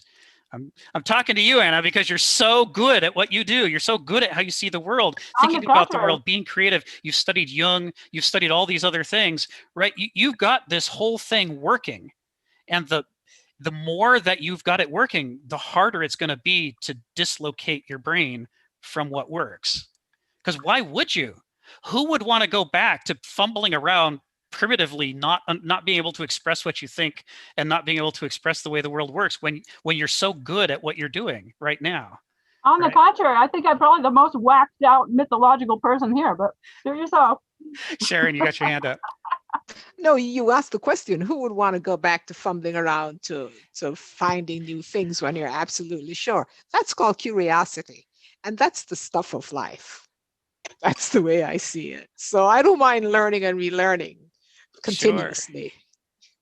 Well, and there's like two different kinds of curiosity though, right? Because there's the curiosity for more grist for your mill, and then there's the curiosity for a new mill. And grist for the mill feels comfortable. There's more things to think about and explore, and it makes life interesting.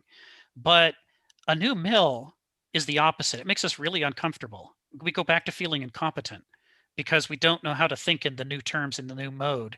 And so we tend to be averse to reaching to throw out everything we've got and start over again. There's Go ahead.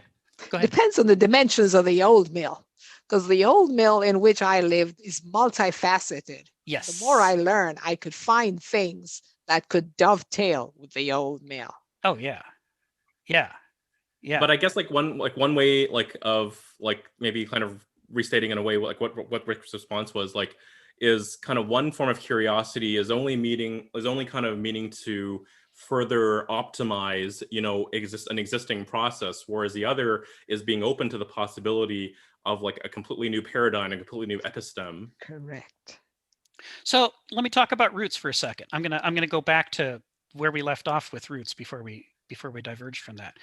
Part of what roots is not a myth, but it has some mythic qualities, right? Like Star Wars, it's something that many, many, many people saw and experienced and had strong feelings about.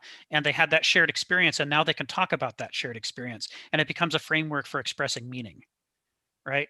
Star Wars does that too for the people who are into Star Wars. They both kind of were these huge phenomena.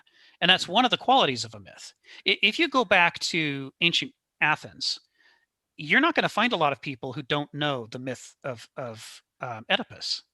They've pretty much all been immersed in it. It's a shared experience. And so we know that that's got to be one of the qualities of a myth. If it's not a shared experience, it can't be a myth because it's not knitting a culture together out of the story. Anything that's not knitting a culture together out of the story, by definition, it might have mythic qualities, but it doesn't qualify as a myth. It might qualify as a myth under a modern definition. Sure, we can call words whatever we want. And yes, most people don't use the words these ways. But in the ancient sense, a myth had to do a very specific thing to be a myth. So that's one of the things. But here's one of the things that Roots does that Star Wars doesn't do, which is why I wanted to underscore what Sharon brought up.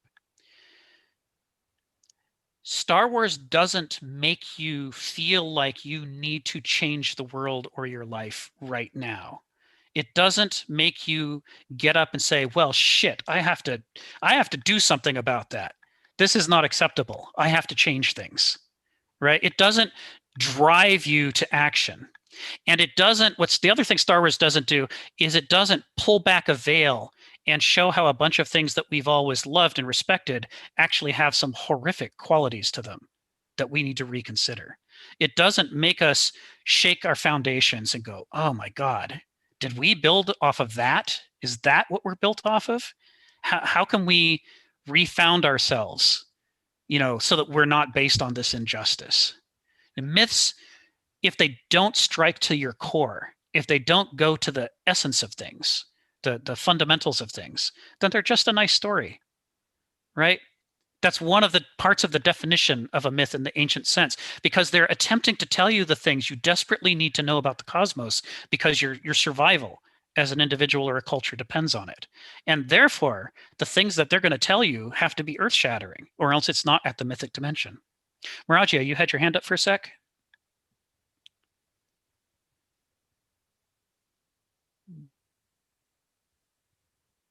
Oh, I guess not. She's on mute, so I'm not. Maybe she'll kick in later.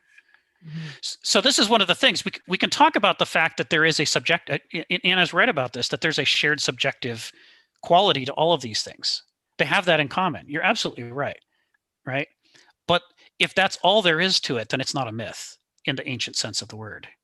It is in the modern sense because a myth is anything we call a myth. But in the ancient sense, Oedipus wasn't the roots of ancient Greece. It's not like it was a more real story. Oh, it is going to the roots of ancient Greece. No, I mean, it wasn't historical in the same sense that Roots is. I mean, we need Roots to be historical because as modern people, we have to be persuaded by what we think are facts because that's our scientific need for that foundation. Well, to a modern, Oedipus is just a story. Yeah, but to an ancient Greek, history. But to an ancient Greek, it's going to the question of who rules. How is the polity to be organized? Who should be in charge? Who should make decisions? That's what Oedipus is about, and their survival did depend upon it. I mean, they had myths about all the gods and goddesses too, and I don't think it's that their validity didn't depend on their historicity. It doesn't have to be literally historical, just like the Navajo creation story. They didn't literally travel through 4 different worlds to get here. But metaphorically, the way that they lived in each of the previous worlds was like a world because their worldview was different. Their culture was different. Their values were different. The way they made decisions was different. So they, as a metaphor to help explain it, they call them separate worlds, even though it was just different places in this world. You see what I mean? So it may not be literally historical, but it is metaphorically historical in a way that preserves the parts that are the most important to their survival.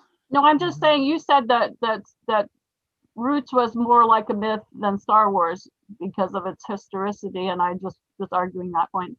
Not because of its historicity. I agree. That's not the point. The point is because it shakes us, because it is not a comfortable story, because it deals. Kenneth Smith has this term about not dealing in small change. Things that deal in small change are not philosophical and they're not mythic.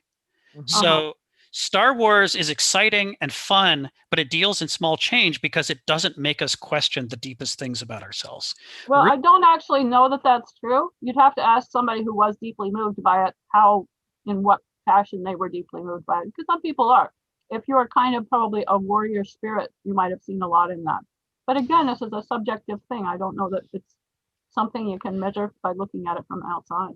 Can you see the difference between something that moves you in a direction you already wanted to go versus something that stops you in your tracks and makes you question the direction? Yeah, that's what I was calling propaganda.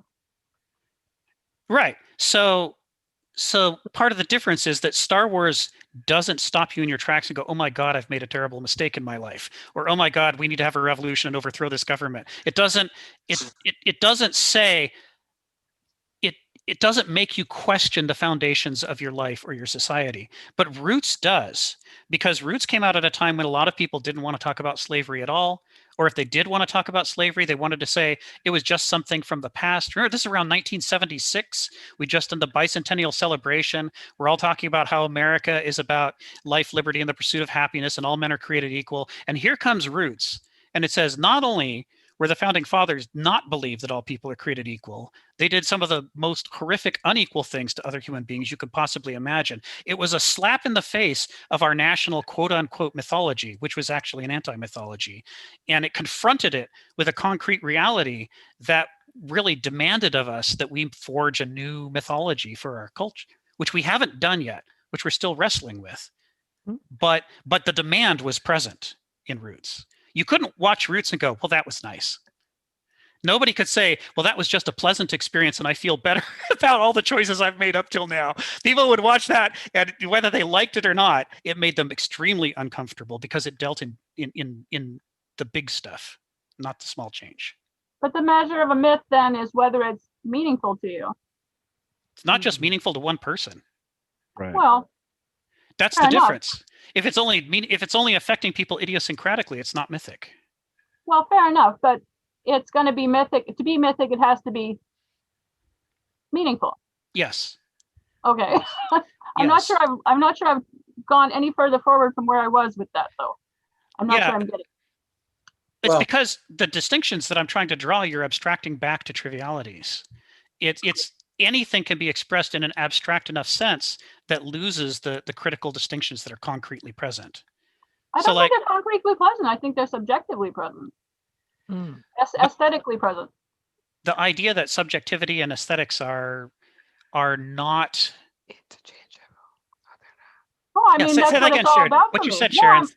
I don't believe subjectivity and aesthetics are interchangeable. They're not. Right. Correct. They're not. Right. So you're saying the great art is not based just on subjectivity of one individual or few individuals, right? Yeah, it has to harness the subjectivity of an entire people. And it can't just appeal to that subjectivity. It has to shock it. And it has to shock it in a way that makes us reconceive not just our aesthetics, but our whole ideological noetic framework for understanding our lives. Myths are like the leashes that Noesis desperately needs to avoid holocausts and catastrophes. Myths are a big slap in the face to Noesis and show us where we can go so terribly wrong despite doing everything right from a noetic perspective. They have to ground us. If they're not grounding us, then they're not the leashes that we need.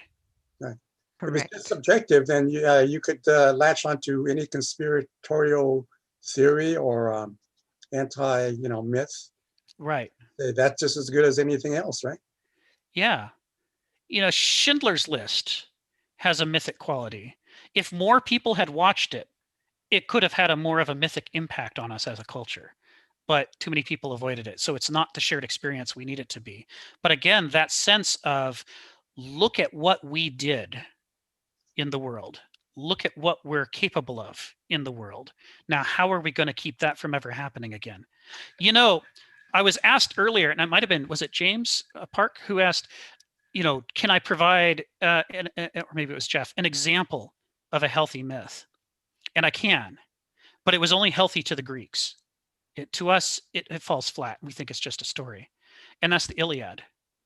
Because we think the Iliad is a fun, rousing tale of gods and heroes and a war.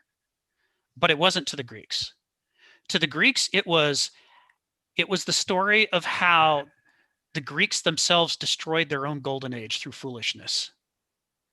Through all their best qualities, their courage and their intelligence and their honesty and keeping their vows and all the things that they valued about themselves, they, following those rules, destroyed Mycenaean civilization and Troy and caused the Dark Age that lasted 500 years. And the reason they made every young Greek read it was so that they would get in their bones all the way to the bottom of their character the idea that the stakes are high. Trying to raise people who don't behave that way, trying not to be stuck with blinders on, stuck in a single mode of thought is desperately, desperately important. So it's got the high stakes, it's got the shared experience, and it's got that sense of weaving a whole new culture together around a set of stories that we all know. Stories that can help us save our lives. Sharon, you had your hand up. Isn't that where we are now? Go on. Isn't that where we are now? Expand on that. Expand on that. No, I don't want to make this too political. Please. But I think, please, he says. But I think when I read the Iliad when I was in high school, in Latin, Yes. no less, right? Yes. Yes. And I think when we look at the norms of our current culture, that we are challenging and in some cases destroying our courage or our honesty or our dedication to reality, or sometimes I think our civilization is at risk. It is at risk. Yes. And history, one of the things we know about history is that it repeats itself, but only if you know it. And I think Plato, when in my earlier readings, he talks about one of the weaknesses of a democracy, right? Is its citizens. Yes. And that its citizens is not informed. And a democracy is a beautiful thing if you can keep it. Yes. Because the citizens are not informed enough to elect leaders. And what I see here, the citizens are not informed enough to maintain that norms which keep the civilization together. Yes. Take Aristotle's work on the Politics, where he breaks down the 3 fundamental patterns of government, but then replicates it out to 6. It says you can be Yes. ruled by the one, you could be ruled by the few, or you can be ruled by the many. But neither of those is good or bad in and of itself. The question is, what rules the one? What rules the few? What rules the many? If they are ruled by a constitution, by principles, by basically by mythos, in the sense that the ancient Greeks meant it, then they're good. But if they're not ruled by those things, then they're a clear and present danger. Then instead of I can't remember what they call it. Instead of a monarch, you have a tyrant, right? That's the danger. And he had the two kinds of democracy, the healthy democracy and the unhealthy democracy. He says that if the majority is ruling only in terms of what it feels like from moment to moment, only in terms of what it wants, then you have and what he couldn't see, but which Kenneth Smith would add, if they're ruled in terms of only what they think, right? Because wants and thoughts are both dangerous frameworks for making decisions, then it's the worst possible form of government.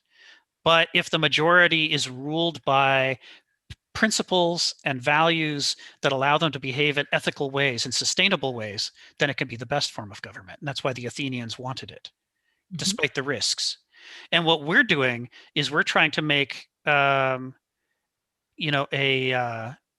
trying to make a government in which the majority theoretically rules, but we don't actually have any founding document that lists the principles of a healthy culture or civilization that we will use to limit the power of the majority to stay within. We have no frame.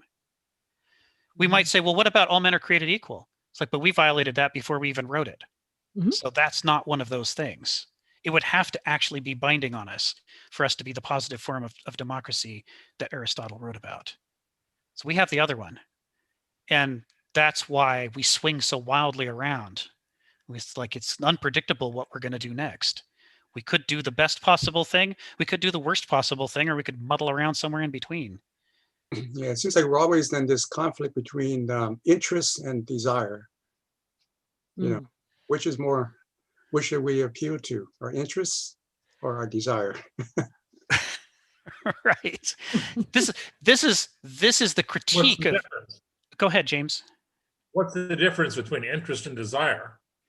Well, you know, our national interest is often used as a euphemism for, you know, our rationally decided upon strategic, you know, direction in foreign policy, or so we say. But as you imply with your question, what's underneath that rational, noetic, fine sounding strategy, your position paper is often naked appetite. So it's a problem. Yeah. Well, look at our president, our current presidents, right? Is he operating from interest or from desire? It looks like he's after, you know, give everybody $2,000. Why is he saying that? Right. So, you know, as we talked about last week, kind of intrinsic to this concept of Gnosis and Noesis, that this whole framework is built upon, is the idea that neither right-brained nor left-brained thinking is sufficient unto itself, nor is any combination or compromise in the middle sufficient unto itself. Contrary to the modern idea that compromise is the solution to every problem, what he's arguing here in the tradition of Hannah Arendt and Hegel and Kierkegaard and Nietzsche and plenty of others is that each of them has its characteristic liabilities, and the typical compromise has both sets of liabilities and waters down the strengths. It's like, in order to get the strengths of both Gnosis and Noesis, you actually need a third dimension. Can you define those two terms more clearly, please? They're really, really hard to define in English, but think of Gnostic as a kind of concrete thinking, very focused on concrete thoughts rather than abstracta and systems. Very derived. Calling left brain thinking, then. Sorry, say that again. What you would call left brain thinking? Well, he aligns it with right brain thinking, but he doesn't equate them, and that's where the confusion comes in. There aren't any other real terms that mean the same thing. But the analogy is one way to. So you're describing it like scientific thinking. That's more what Noesis. You're describing Gnosis as scientific. So It's more complicated than that. It's more complicated than that. Noesis is easy to define. Noesis is like formal logic, reasoning, intellection, all the things that we think educated people need to learn how to do. Formal process. The legal system is extraordinarily noetic. Money-based economies are extraordinarily noetic, right? There's recipes that tell you what the answer is, and things are true or false, right? Things add up. Gnosis is the other kind of thinking that we have a very hard. We talk about it as creative, but part of the reason we do that is because Noetic is not creative at all. And all we know is you can't be creative without the other thing, whatever that thing is. Gnosis is, okay, one more thing about Noesis. Noesis is extremely abstracted from reality. It takes selected properties of reality and reasons with those as though they are substitutes for reality, as though they are the whole of reality. Right? To abstract is to extract. You just take a few properties and you decide these are the important ones, and through the scientific principle of Ceteris Paribus, we will then assert that all the things that we aren't paying attention to count as that all else being equal that we can ignore and shove into the background. And the shoving into the background that Noesis does is how the process of abstraction happens, so that we start thinking in an imaginary world of theory and logic and math instead of in the actual world that we inhabit. Gnosis is the other mental faculty. And the reason we have trouble talking about it is that our whole society is organized noetically. We have an ultra-noetic civilization. As far as we can tell, there has never been a civilization in the history of humanity that has been as noetic as we are. And the evidence is that Noesis generates certain kinds of artifacts, shall we say, and we have piles of them, and there's nothing like this from the past. It's just people were just more concrete in the way that they dealt with the world in the past than we are.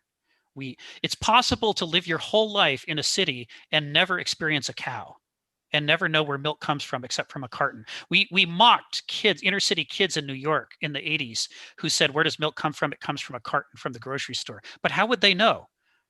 That's where their milk comes from. They are living an abstracted life that has been separated from the concrete reality of where milk comes from. And although we may mock them, the truth is that we are all equally abstracted and living a noetic life in ways that are less perceptible to us than they are to others. And if other people could see it, they'd be mocking us instead of those kids. So this is Noesis. It's abstracted. So now it's easier to say what Gnosis is. Gnosis is not that. To start with, Gnosis is not Noesis. Gnosis is very experiential, very concrete. The kinds of information that you think with when you think gnosically is less widely applicable. Right? With Noesis, it's very easy to say things like, the human species is the pinnacle of civilization of all species. And in one sentence, I've just characterized all living things. You can't do that with Gnosis. That's an anti-gnosic thing to say, but it's extremely noetic thing to say. So there is this wide, it's not just the abstraction, but the wide universal applicability that characterizes Noesis that Gnosis doesn't have. Your Gnosis thoughts and experiences and memories are very specific. They're very localized. They're about a specific time and a specific place, and they're rich with details, right? So if you think back to to some time when you smelled something that took you back to a childhood memory and you were standing in the room again, and things you'd forgotten for years suddenly just erupted into your brain, and you could see the room, you could see the paint on the walls, and you could hear your mother's voice, and you could smell the tea she was making, those kinds of immersive, rip you out of reality and throw you into a concrete experience memories you sometimes have. Those are the operation of Gnosis, reconnecting you to a tangible experience that you once had. And the kinds of details that Gnosis is able to produce, it can produce because you were experiencing that moment gnosically. There was something about that time and place that made you very immersed, so that it made an impression, and your Gnosis soaked up a whole bunch of details. Whereas there's countless other times in your life you can't recall like that at all, because you were going about your life at that moment noetically, and you were not soaking up tangible sense experience of the moment. And if somebody asked you to describe that moment, you couldn't tell them what it smelled like and what it tasted like and what it touched like, and what it meant to you, and how people were angry in the room. All you could say is, your vague recollection of the thing. You might do a sentence or two and then sort of wind down, or you might narrate a conversation, but not be able to say anything about what people were wearing or what was the weather like? Were you cold? Because all that Noetic stuff was lost, because at that moment in time you were living noetically and you didn't soak up any of the Noetic details you associate with those profound memories. So this is the memory side of Gnosis. And I say it because even in our current hyper-noetic lives, all of us still have some of those, right? Because when we were infants, we were like 100% Gnosis live wires. Everything was like that when we were first born. Noesis is a faculty that unfolds over time in reaction against Gnosis. We're born with the capacity to do it, but we aren't born doing it. We're born not doing it at all. And it arises to deal with the inadequacies of Gnosis.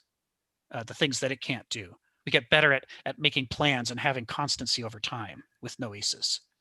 But as we do that, as we live more in terms of recipes and programs and thoughts and things that we've been taught, we inch by inch extract ourselves. I think Sharon quoted this anesthetizing quality, also the cooked quality. We sort of withdraw from the raw immediacy of our life, and we get weaker and weaker. We sort of atrophy our ability to form wholes, experiential, complete wholes, the way that we did when we reasoned gnosically. So you can see it most clearly, but also confusingly and paradoxically, in these neuroscience studies of people whose gnosic capabilities of the brain have been damaged. The things that they can't do are they just flabbergast us, because our culture encourages us to think of the mind as the noesis, and to think of gnosis as mere subjectivity. That's just feeling stuff. Who cares about that? We're encouraged to think that thinking by definition is noetic thinking, and there is no other kind of thinking worthy of the name. But what we discover is people whose gnosic centers have been damaged actually can't think clearly. Because thinking is just as rigorous and complex and essential on the gnosic faculties as it is on the noetic faculties. We just don't value them. We don't talk about them. We suppress them. We don't think about them. And so as a result, it ends up more in our unconscious. And so we associate gnosis with dream states and art and creativity, but it isn't any of those things. It's the ingredient without which we can't do those things, but it isn't those things. And because it's holistic, because it's forming organismic wholes, to tap into what Anna was saying, it harnesses feelings and intuition. And the more we invest in gnosis, the better our intuition gets at sort of noticing subtle but important patterns and things that we can't quite put to words or put our fingers on noetically. Our intuition gets more potent the more we invest in gnosis, but it's still a separate thing from intuition. So you see what I mean? It's hard to put into words. This is our atrophied side. No, I appreciate your clarification. It's clear to me what you're talking about now. I was wondering if you could relate it to Gnostic Christianity at all. No. I can speak to that.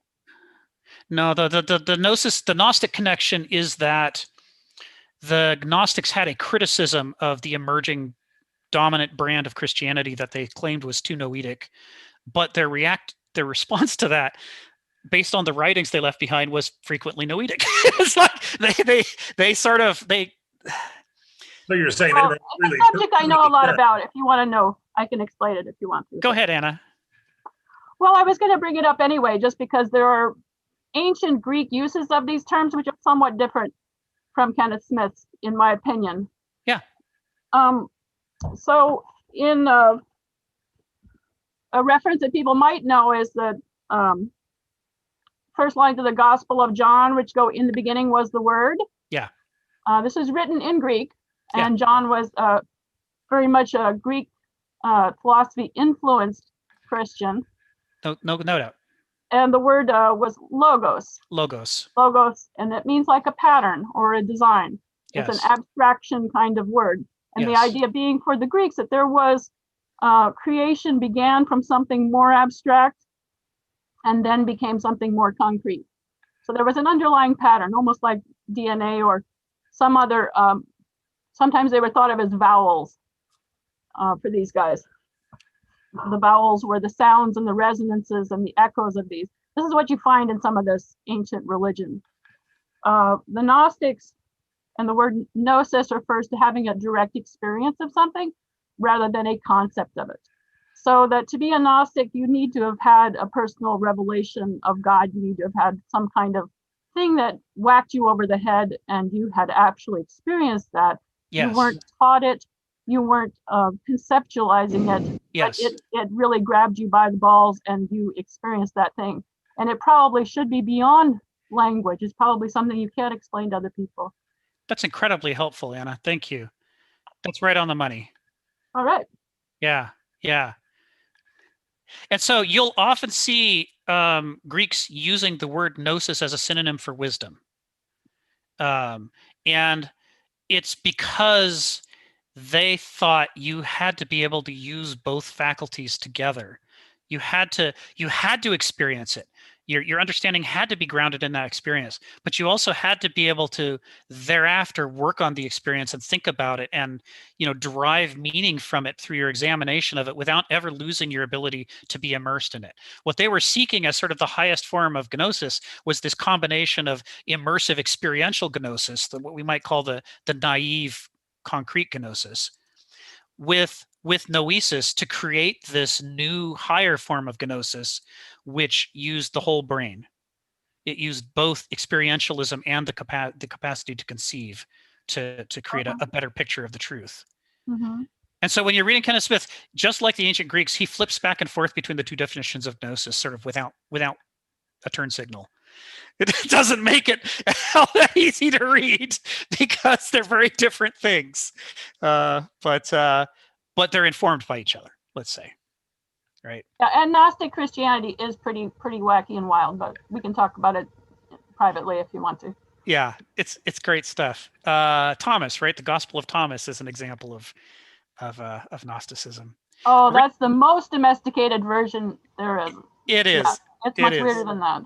The Gospel of Judas is better. Ooh, there we go. Richard, you got your hand up. Yeah, I've been kind of thinking about something separately for a while, and I think it also kind of fits into here a little bit, kind of like you're talking about, the brain's ability to kind of create these holes, as well as kind of the excluded middle, which is the idea of cognitive dissonance, of holding these conflicting ideas in your head, and kind of, and I think very much of our culture doesn't really promote, like it's sort of like we want to avoid it. Like the word, like our culture is very action oriented, and like if you look at the roots, for the Latin roots for decide, it means to cut off. So it cuts off, like, okay, this is not a possibility anymore, right? And so we kind of like, whereas, like to actually kind of like have this cognitive dissonance, possibly this whole, right, like this holding this possibility for something to develop, like, and having these conflicting ideas, but not necessarily forcing yourself to decide at that moment, and just kind of hold on to that discomfort and hold on to that place for some time and allow it to have that discomfort, like, and that ambiguity. Like, I think it's something, does that kind of maybe like, is that along the same, like getting at kind of like, like where these threads are coming from? Or Yeah, one of the things that Noesis doesn't like is it doesn't like to be able to apply its system consistently to the things it's applying it to. And that's part of how you get the law of the excluded middle, is that sense that you have a rigorous demand to comb through everything and exclude all the things that don't satisfy. But nature is full of paradoxes whose explanation we don't understand. And we often initially have to accept the paradoxical truth of things, not as it truly is, in where we can see why it manifests the way it does, but as a mere contradiction. And if we can't hold both thoughts in our head, then there's some part of reality that we're suppressing and not seeing. And that's the sort of concrete, natural side of gnosis, that it says we're gonna deal with things as they actually are, rather than in the tidy ways that we want to make them. Sharon, you had your hand up. Oh, and just So where does quick? Oh, can I just finish up my quick thought? And I think like in academia, like it's worse because like, now we're geared so much more towards in our Noetic system towards like, professor feedback and like reviews, right? And like the professors that, teach you lessons that make you uncomfortable and cause cognitive dissonance, those may not be like, those are not the professors that won't get the immediate, like positive reviews right away. Yes. Like, it's something that the lessons that you later value like years and years later. Yes. Right. So it further reinforces and excludes, like that's ways of thinking. Yeah, that's right. There's a powerful noetic structure to the way we've put academia together. We're inclined to see our university system as, a evolution or culmination or advancement over the university systems of the past. But in those advancements have also been retreats. And one of the ways is increasingly we find that history and language and philosophy and art are underfunded by comparison with hard engineering and hard sciences. So if it doesn't turn out immediately productive, useful citizens, then its funding starts to languish. And the same thing happens at the level of tenure and funding for professorships and how many chairs there are for professors. Sharon, go ahead. Well, let me just comment on the last thing you said. I think it's changing, and I'm going to talk about the medical profession because the medical school at Albert Einstein has given you a free ride to go to medical school if you do 2 years of humanities. Because we're finally seeing impact that it has. I love it. So don't count out the humanities yet. That's right. And my second question is, where does cognitive dissonance end and willful blindness begin? Cognitive dissonance that's pathological, I can tolerate, but cognitive dissonance when you're functioning and you have all your beings together, I call that willful blindness. Yeah. And that's the thing, is that if you are in a gnosic mentality, then you can accept the cognitive dissonance even if you don't like it. You can say, well, I actually had these experiences. This actually seems to be how they work. I don't know why it works that way, but I'm just going to have to accept it and investigate it. But if you live in a more abstract mentality, then you can feel like you have the power and the right and the duty to just erase whatever doesn't fit the whole picture. And that willful blindness. It becomes a willful blindness, doesn't it? Yes. And that is the default mode under modernism. Even the most dutiful, determined, to be honest, people under modernism are soaking in Noesis and Apollonian culture so much for so long that we even do it unconsciously. We don't even know the extent to which we are constantly editing reality to exclude the things that don't fit our tidy theories. And if we become aware of this at all, then we noetically project onto the past the assertion that, well, everybody must have always been this way. It's like invisible to the idea that we have particular unique forms of distortion because of our culture is unthinkable to us, because we have to be the most objective, truest, knowing the mostest culture that ever lived, right? Where nobody in the past could ever have seen anything more clearly than we do. They have to be primitive versions of ourselves. And so for that reason, even when we somewhat acknowledge that maybe there's some editing and pruning going on, we say, well, that's just human nature. If we're doing it, it must be the universal condition, because you know how we represent everybody for all time, right? This is the modernist thing. But it remains willful blindness despite the fact that we're all doing it. It's like it doesn't become any better because it's a widespread sin. That thing that people do where they try to dilute their guilt by saying, well, I may have stolen the cookies, but Bobby broke the vase. It's like we try to distract you with something like that. And what we fail to understand in our childishness is that doesn't make it better. That makes it worse. But that's where we are now. Now there were two of you messing up the house, not one of you. You should have seen their bad example, and that should have made you not do it, not say, oh, well, I guess it's okay because they're doing it. That whole what does every mother say? If you saw all the kids jump off a cliff, would you do it too? Does that make it better because they're doing it? Well, we sort of think it does. Richard, go ahead. Yeah. So I'm not sure. Like maybe just kind of like we're kind of just bantering really fast about like I guess like you're saying about like how like we represent kind of people like or the best of humanity in all eternity. I guess the most evolved, right? Like, and I guess this really kind of goes to in our modern world, Francis Fukuyama's kind of statement of like the end of history, particularly kind of triumphant, with like the fall of the Soviet Union, and the fall of the Berlin Wall, right? Like, because prior to that, like, like there were still like debates, even with McCarthyism and stuff like that in the United States, there were still debates like of whether capitalism, is the best system. And we were starting to kind of see fractures, like say in the 70s, but like, kind of like in the 80s, like, kind of like this Noetic, kind of culmination, like of that our political system and like our neoliberal economic system, globalization is sort of like I guess to clarify for people who are not aware, like when Francis Fukuyama said the ends, like that we're at the end of history, like he didn't mean like that we no longer study history, but basically that all mankind has basically been leading towards that this is the ultimate model of how societies should be, right? Towards like a Western democratic, liberal, slash neoliberal free market, kind of economy, right? Right. Kind of as ideology. Right. Yeah, there's a, Noesis has a nominalist impulse, a belief that it can just declare things to be a certain way and that makes them true. And that comes from having too much power. When Nietzsche says power makes stupid, part of the way that power makes you stupid is that you have this ability to impose your will on reality that you didn't have when you were weak. And it becomes a shortcut. You start to deal with the problems in your life, if you're rich, by throwing money at them, or if you're powerful, by throwing people at them and resources.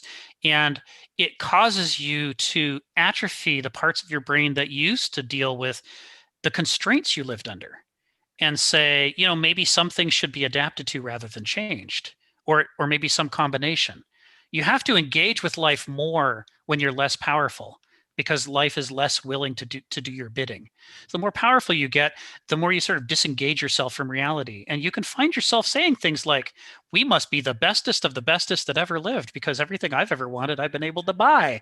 It's like, we don't even have to say all of it out loud. There's this sort of underlying, if I weren't right, surely I'd be failing more often. And that's one of the things that we see particularly in this late stage modernism, where we are increasingly setting up future failures with our current successes that are starting to come due, like climate change, where the consequences we've created are bigger than the level of power that we used to create them. And we're not used to that. Yeah, we lose the perception of value. What's really actually value versus what is it? We just ask what it costs. Right. And so that's the difference, is that we lose that. Once we lose that perception, that's where we just throw resources at something, and think the problem is going to get better, or value or money at something, and think it's going to get better, and it's not. It's so once you reach that inflated, warped sense of reality, right? That's what Nietzsche. Yeah, it makes a lot of sense. Richard in the comments calls this survivorship bias, and that's right with what you're saying, Joseph, and it's right on the money. And it's right with Nietzsche, power makes stupid. The more successful you are with a current strategy, the more you will tend to overprivilege that strategy and apply it to cases where actually it's the wrong thing to do, because it was always the right thing to do in the past. It always worked, and it works so spectacularly that it gets harder and harder for you to question yourself. And sometimes things just write a book on it. And sometimes other things that kind of tag along are just they just happen to be along for the ride. They may not have actually contributed to your success, but just sort of like this random collection of attributes, part of our society, it's not a sound argument to say that they've all been, finely tuned to help our survival, right? Yes. Before we're down to the last 5 minutes, before we wrap up, I'm going to quote another sentence from pretty much near the beginning of Gnosis and Noesis, out of the first paragraph, where he defines myth as not as a lie or as a story, but as a strategy of analogical and metaphoric truth mongering, related to the concept that medieval philosophy of rhetoric called eloquence. that is the truth put in its most persuasive form. And the reason that we need that is because of the fundamental reality that lies are carefully crafted for us to be as appealing as possible. But nature doesn't care whether we understand the truth or not. It has done absolutely nothing to add the salt and sugar and artificial flavors that we come to expect from what we're willing to accept as true. The things that all the lies are loaded with to make them as appealing as possible. And so as a result, people who live in a highly acculturated state like ourselves, really distanced from the natural consequences of our actions, we have a real aversion to the truth and a real taste for falsehoods. The falsehoods are all full of tasty, tasty flavors. And the truth is often telling us things we really don't want to hear, that we wish were not true. And the fact that they taste bad, we use as our judgment to decide if it sounds reasonable or plausible. When someone says, oh, that's not realistic or that's not plausible, frequently what they mean is, I don't like the flavor of that.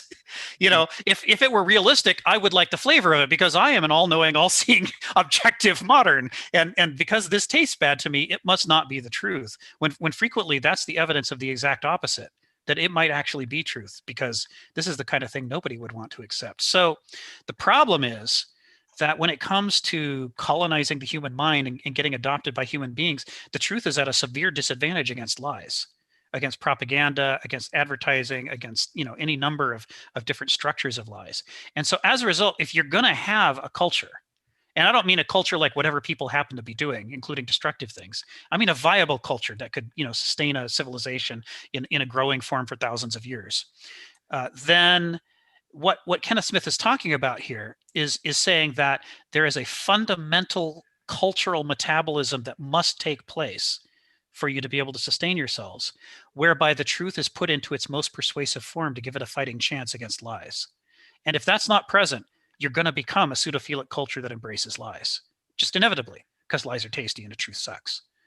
So myth, when we talk about myth having a function, and not just being whatever we call it, but being something specific, what we're saying is, just like you absolutely have to have a heartbeat and you have to have insulin in your system and glucagon, or else you can't maintain your blood sugar. In the same way, you do not have an organismic culture unless you've got mythography going on, so that the truth, the most important truths, are being put into potent, memorable forms so that your culture can be truth-based instead of false-based.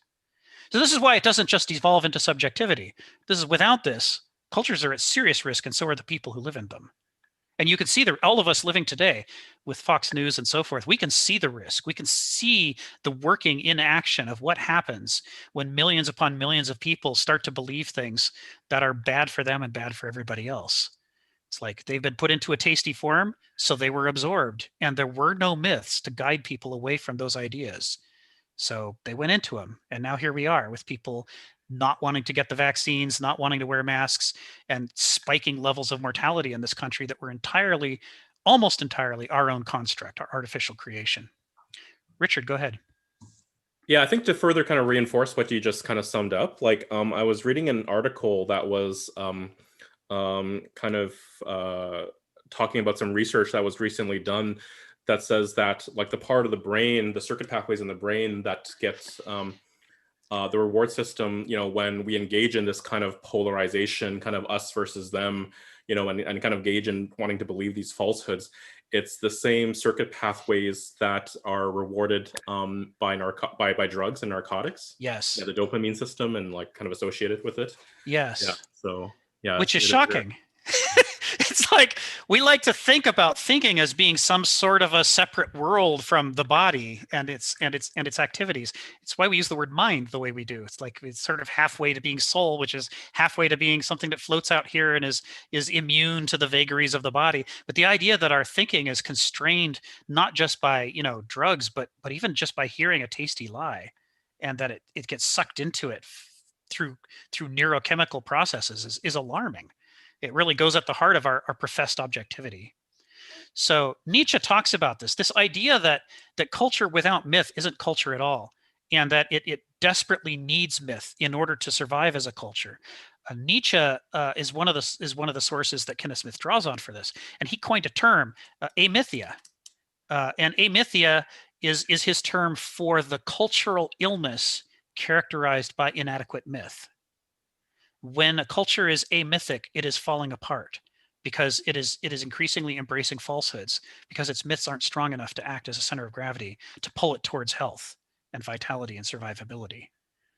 So what, according to Kenneth Smith, what is philosophy's role in this kind of, that myth is, is where you get your understanding and truth from? Does philosophy play a role? Ooh, isn't that the question? That's the question right there. That's the one. That's what pulls all of this together.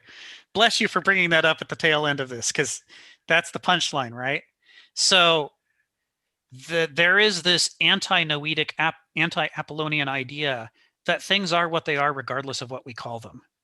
That myths are myths even if we define the word myth as something else. Right? I don't get to be the king of Russia just by defining myself as the king of Russia. No matter how many people I get to agree that I'm the king of Russia, it's still not a real thing. It's an affectation. And so philosophy is another one of those terms that's loaded. Is philosophy whatever we call philosophy, or is it something specific that exists for urgent, cultural biological reasons? And Kenneth Smith argues alongside the ancient Greeks and numerous others that if philosophy is not serving the cultural functions of a philosophy, then it's not philosophy any more than a myth that doesn't serve the cultural functions of a myth can be a myth. And the role of philosophy is to wrestle with these very problems and figure out how to get them into a form so that you've got a going concern as a civilization and a culture. And if it's not that, if all we're doing is cataloging what philosophers have said, then it's not philosophy. It's academicism, right? Academics is the study of things. So you're studying what other philosophers have said, and like the Library of Alexandria, rather than having original thoughts, you're cataloging other people's original thoughts and putting them into books, which there's a role for, but it's not philosophy. And if you structure philosophy departments in such a way that all you're doing anymore is cataloging past philosophers and not teaching a new generation how to engage in the mythic, vital activities of philosophy, then the philosophy departments are becoming anti-philosophy departments. Places where you bring in philosophically curious people and neuter them so that they don't engage in any philosophy. This is Kenneth Smith's critique of philosophy departments in the 20th century in the United States. It was why he gave up being a philosophy professor. He was so angry at the way that they dodged away from every essential penetrating question and taught students to just give rote answers instead of getting to the essence of things. So with that, I think we wrap up here for this week, and we'll pick this up next week with the next section, which is yin and yang. And of course, if people have things that they want to talk about from this section next week, you're more than welcome to. All of the stuff builds. But otherwise, I think we're on the train, and the train is moving. We're no longer just setting up the basics to be able to talk about this. We're getting into it. All right. Thanks, Rick. Thank you, Rick, David. It's fantastic as always. I appreciate this. Thank you. Pleasure. Thank you, everybody. See everyone next week. See everyone next week. Bye-bye. Bye.